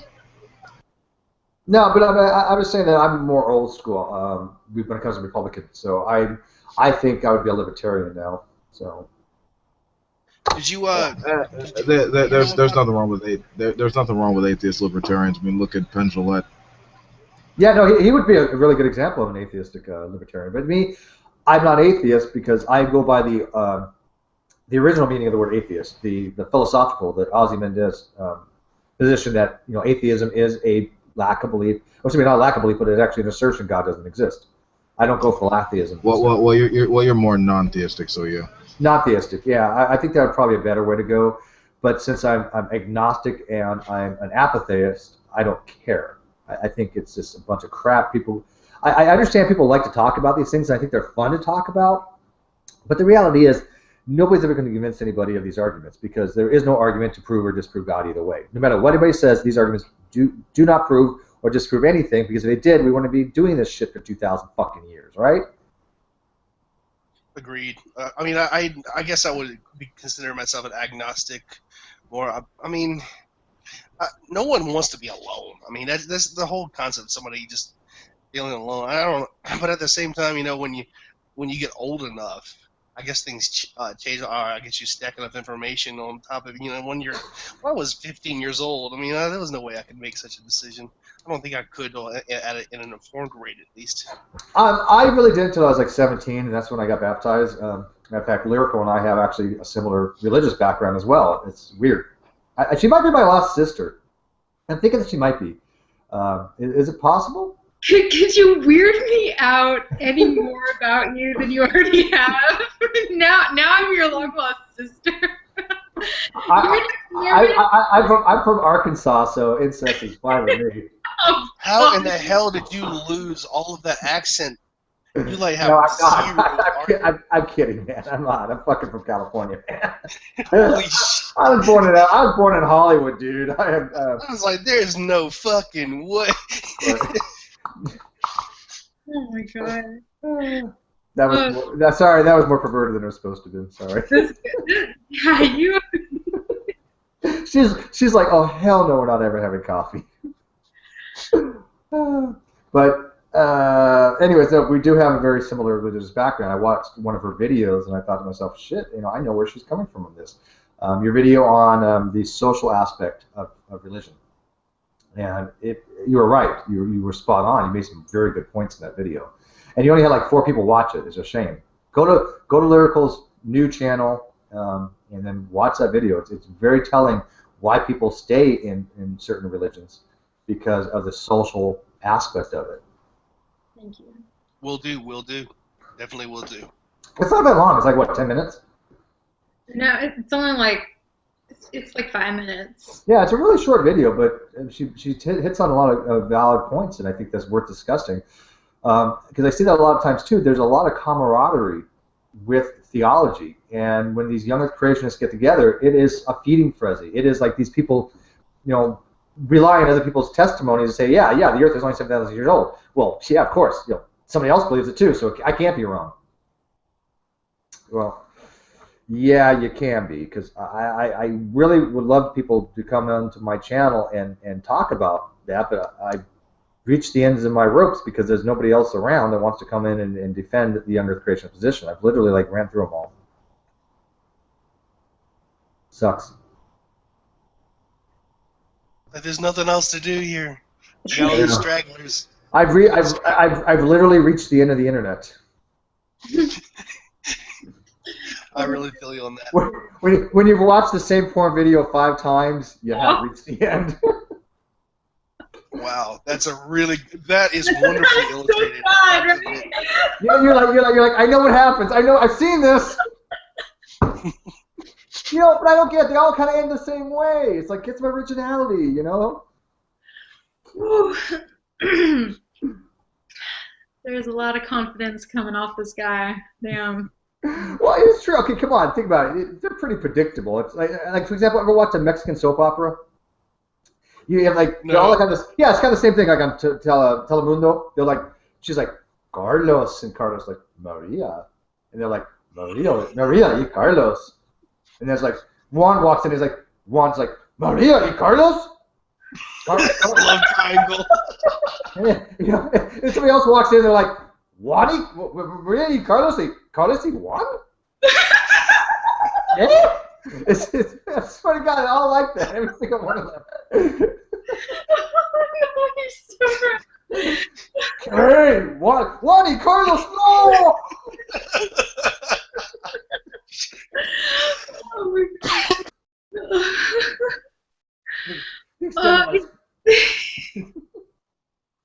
The extent of my Spanish, I took fucking college Spanish, and that's the extent of my Spanish. I basically make shit up. I'm serious. The Spanish. This is my Spanish. This is my Spanish, right? I just like the repertoire I have. I'm like, yo estudié 4.5 años en la escuela o colegio, pero no me gusta hablar español porque es una lengua muy difícil para mí. Pero es muy importante hablar los dos lenguas por mi negocio y mis clientes también. ¿Sí? ¿Sí o no? That's my repertoire right there. So whenever I go for an interview and they say, do you speak Spanish? I just say that, even though I don't know shit else, right? I know how to say like crocodilia and rato. Not that's going to help me much, but yeah, I know how to say rat in Spanish. I just know the Taco Bell menu. That's it. Yo tengo uno gato en mi pantalones. You don't speak Spanish, do you?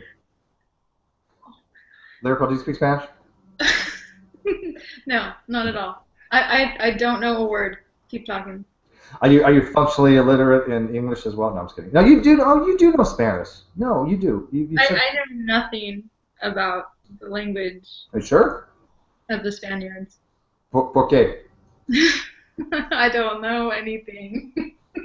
So, ¿tú hablas español nada or inglés fluente? I speak nothing. You speak nothing. Yeah, I can talk for hours, and it's all about nothing. I'm a master talker about nothing. Tell me about, if you could tell me any philosophy in Spanish, I would be so turned on right now. I would have to go to first of all, I have to go read it off because I can't just make it up on the fly. But aren't the words the same? So if I say, okay, let's try this out. Let's try this out. Let's do this. By the way, should I leave the room? No. We like people can watch. I'm all down for that. Oh shit! Voyeurism's cool with me, people. I mean, I am not shy. I'm losing the thread here. My brain went to chatterbait, and I don't know why.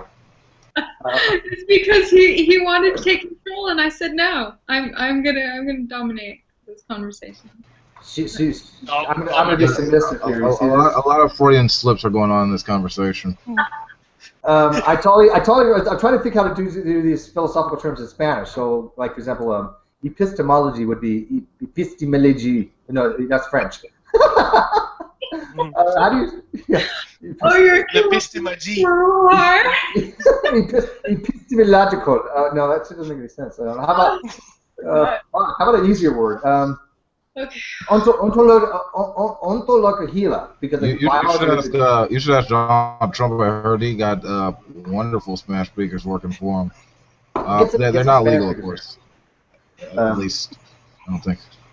I have a good degree of Spanish speakers at my disposal. They're very linguistic when it comes to the Spanish language. Chimichanga, bada bing, bada boom, yeah. Biblioteca. Biblioteca.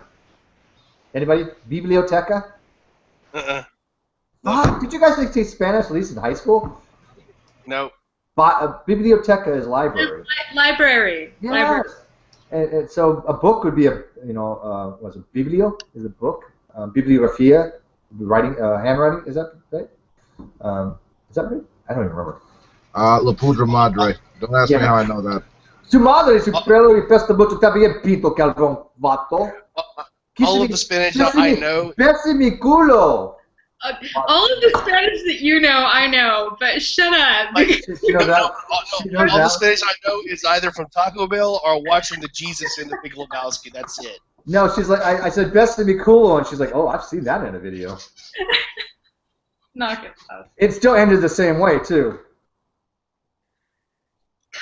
I actually learned that from watching the Crank series with Jason Statham. Wasn't he in the Transporter thing? Is that Jason Statham? Yeah, he was in that too. Yeah. Boy, I'm telling you, man, we talk most esoteric shit around here, man.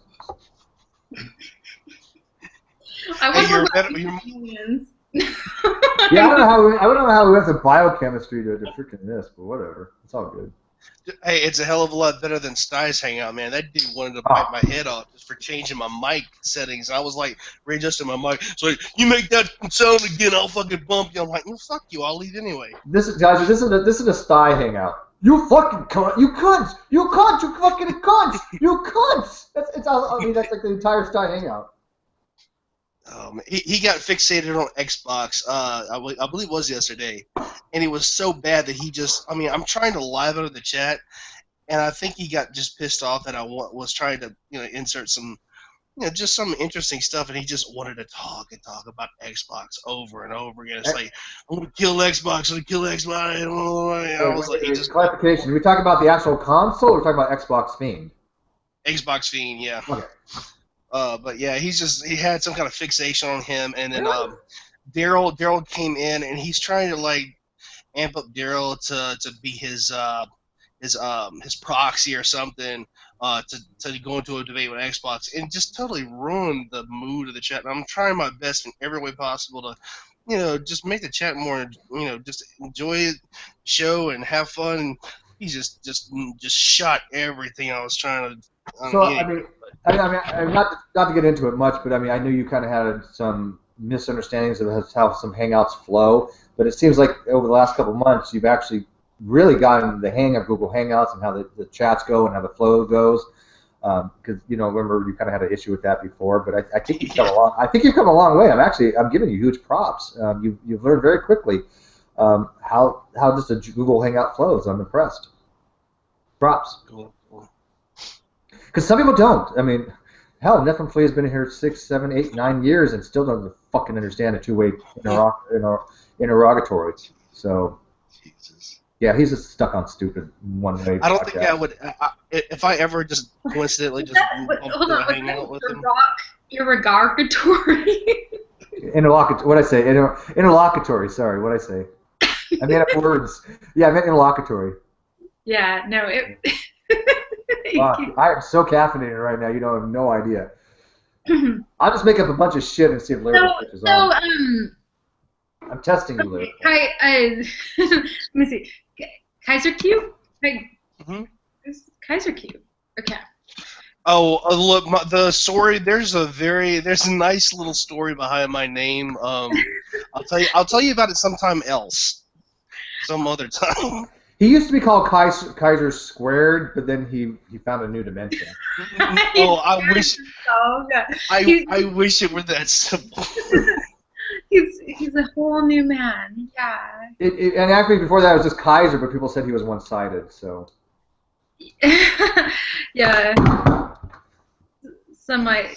Oh God, I can't think of any. Okay. We're just totally screwing with our ability to think today. She's like, why did I come in here in the first place? Kaiser Cube is such a great way to try to make a joke, and I can't think of anything. I already came up with like 2. Come on. Come on! Okay, the Kaiser. Yeah. They want to get me. Well, first of all, his name gives away his Jewish heritage, which he doesn't really have. But Kaiser, So maybe he's saying that Jew cubed. You want to know how I really got my name? How it came about? Not really, but go ahead and tell us anyways. It's a pretty funny story. Yeah, I think you got to tell us. I'm all ears. Well, there's a few other body parts I have, but mostly all ears. Go ahead.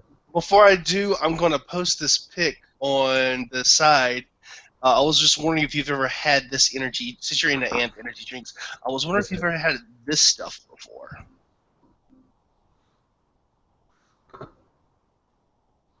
Oh dear God, what am I looking at? Oh my God, that's nasty. Oh no, I'm sorry. No, I haven't tried it.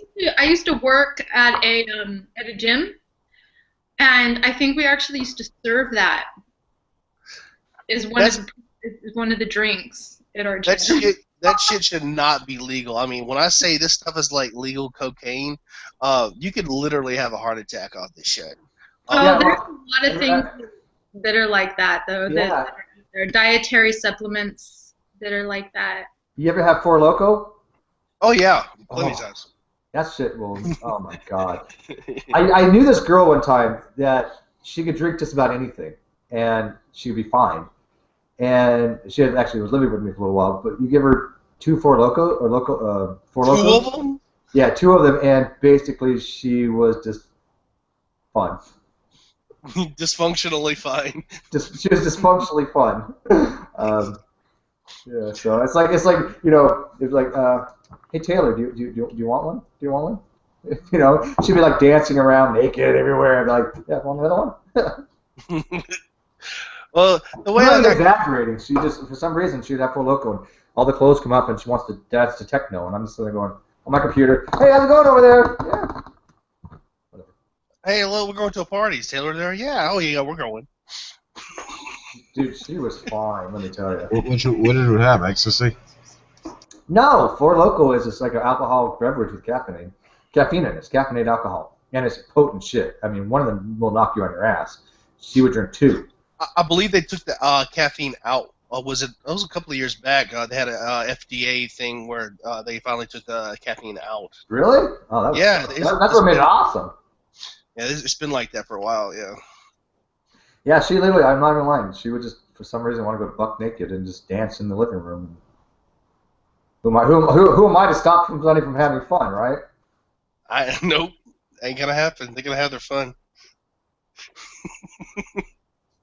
But no, all right. My Kaiser Cube name. All right, this I made the name back in 1999, right at 2000.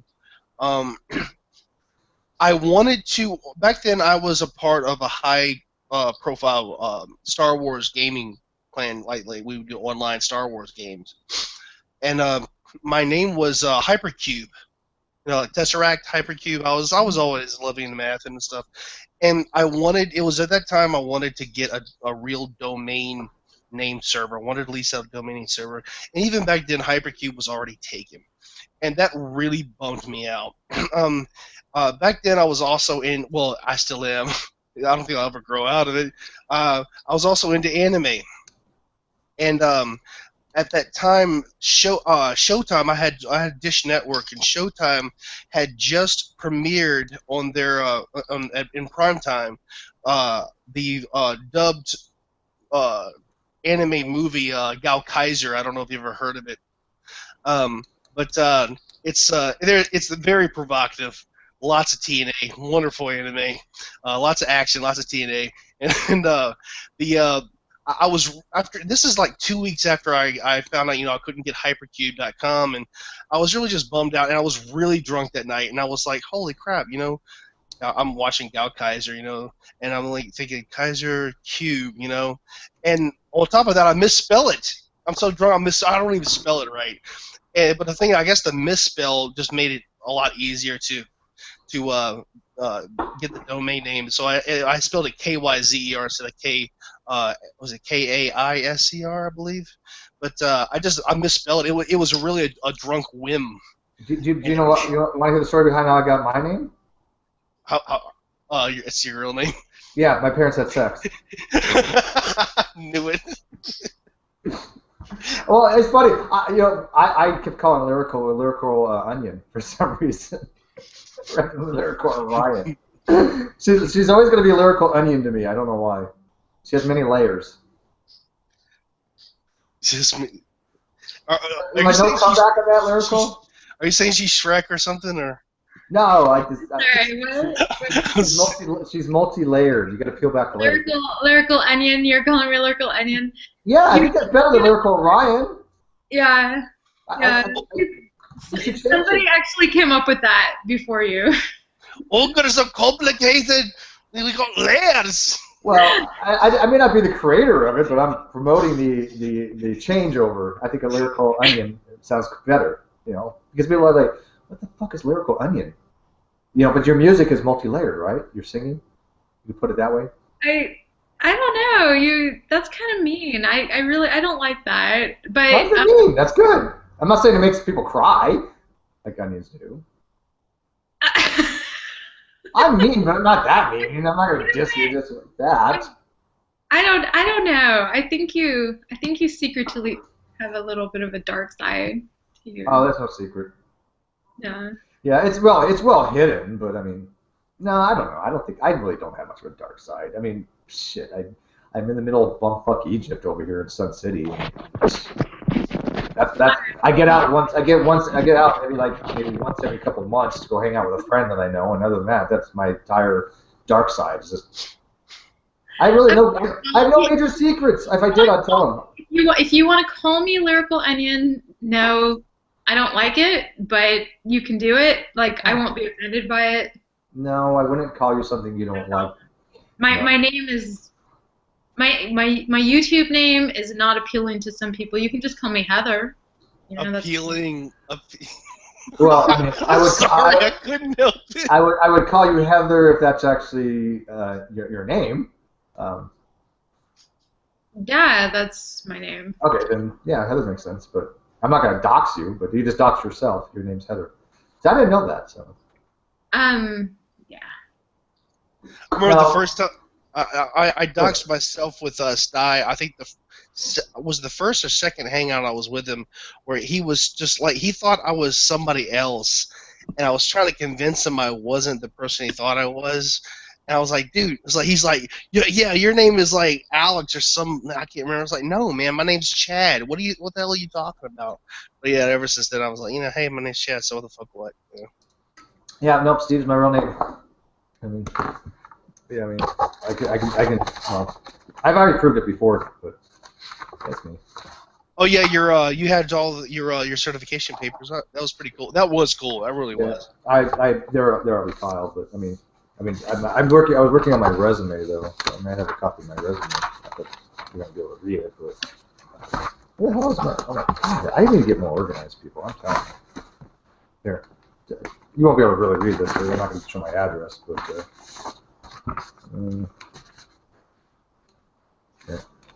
See, that's my resume I'm working on. Stephen Craig. It's actually me, but that's not my address. But see, I'm working on my resume. That looks pretty good so far, right? It does. It does.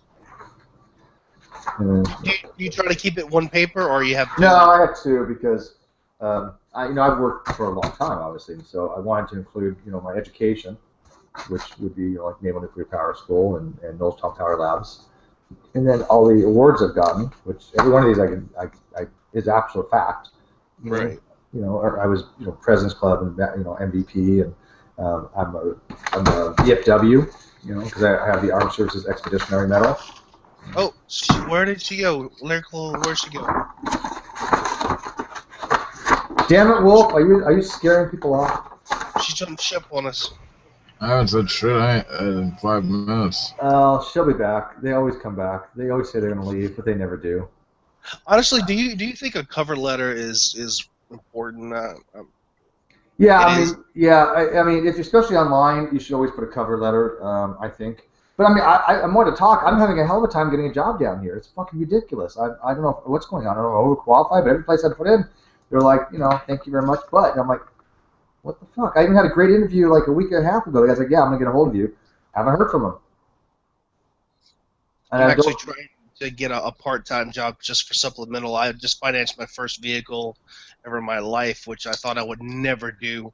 And I had the same thing just last week. I was like, hey, we got to do a background check. We'll get back to you in 3 days. Nothing.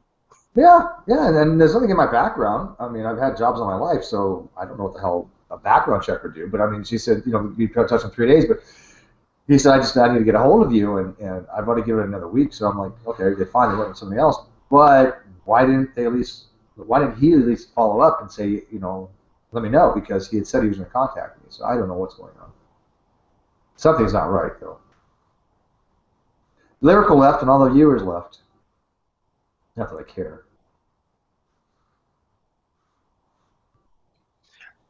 See, this is Wednesday. I work in late evenings. I'm trying to. I want to go back into. It might. I think the reason that I haven't been getting jobs is because I've been applying for supplemental part time for like 15, 20 hours a week. I've been applying for. I was an auto mechanic for years. I have experience with mid-level mechanics, stuff like that, and I'm really picking up a lot of eyes that maybe they're looking for someone who wants full-time. I'm like, no, I've already got a full-time job. I'm just looking for a part-time job.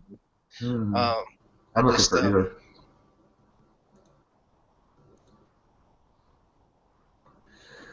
Well, I'm probably gonna have to get off this computer here soon, anyways. So I don't think Lyrical's coming back, anyways. Hey, before you turn it off, you're gonna check out that Superman versus Batman movie? Yeah, probably not.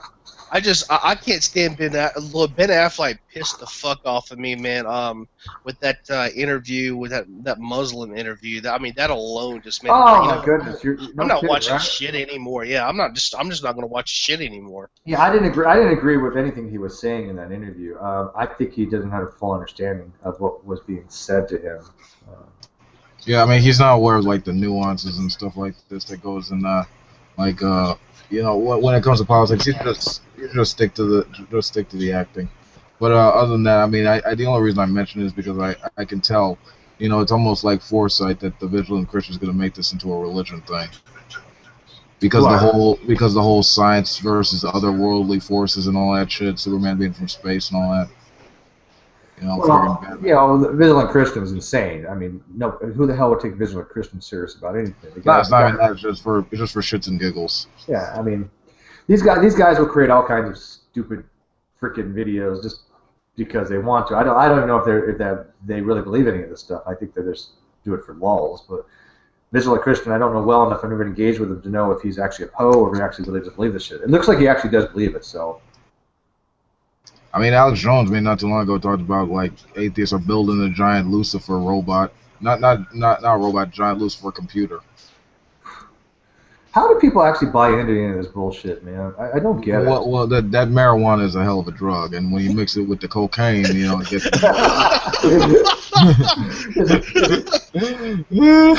It's not. Yeah, marijuana is fine, but when you mix it with cocaine, then you come up with all this batshit crazy stuff, right? And then they watch Superman 3. Oh, that's funny. Mm-hmm. I wonder if Lyrical lost connection because she's like. I'm not gonna lie. If we got Serena Valentina in here instead of her, I mean that would just like, you know, turn my eyes into dinner plates. I might have to delete this video because it may contain inappropriate content I don't want for future reference. No, I'm just kidding. I don't care. I actually believed you when you said that. I don't delete videos, so nobody's gonna. This is not gonna be one of my better videos. Nobody's gonna care to watch this one. This is just we're hanging out. I mean, we're supposed to be about biochemistry, but that sure got sidetracked. Who the fuck's gonna watch this video? Well, I think a large part of it had to do with the fact that, you know, like you said, you know, when you reach the end of an argument and the opposing side just has to drag it on to the end of time. You just want to talk about something else. Well, I found out Lyrical was actually a neighbor, so that kind of changed the dynamic because, you know, shit, I'm gonna go have coffee with her probably sometime in the future, you know, one of these days. So, she's literally like 15 minutes away. Might as well go have, you know, hang out. She is so gonna taser your ass. Oh sure. Oh yeah. I'm going down. There's no question about that. She would, you know, pepper spray, taser, baton, asp. You get that masochistic thing. She's probably like, well, that's just a Saturday night for me. No, we're talking coffee. Don't get your mind out of the gutter. I'm sorry. I'm probably just as dark in an area as you are. I can see some things that we're alike about. That's probably. My dark side is not that dark, but I guess we all have some kind of side. But anyways, I got to get off this computer because the person will be put home soon. He's going to be using it. But I am going to get on my tablet, and so if you find a video, or if you find a hangout, link it to me, and then I'll join, and then I'll see what happens with Lyrical. Okay, guys? Always a pleasure, Steve. Appreciate it. Shalom, people. Thank you, my friend.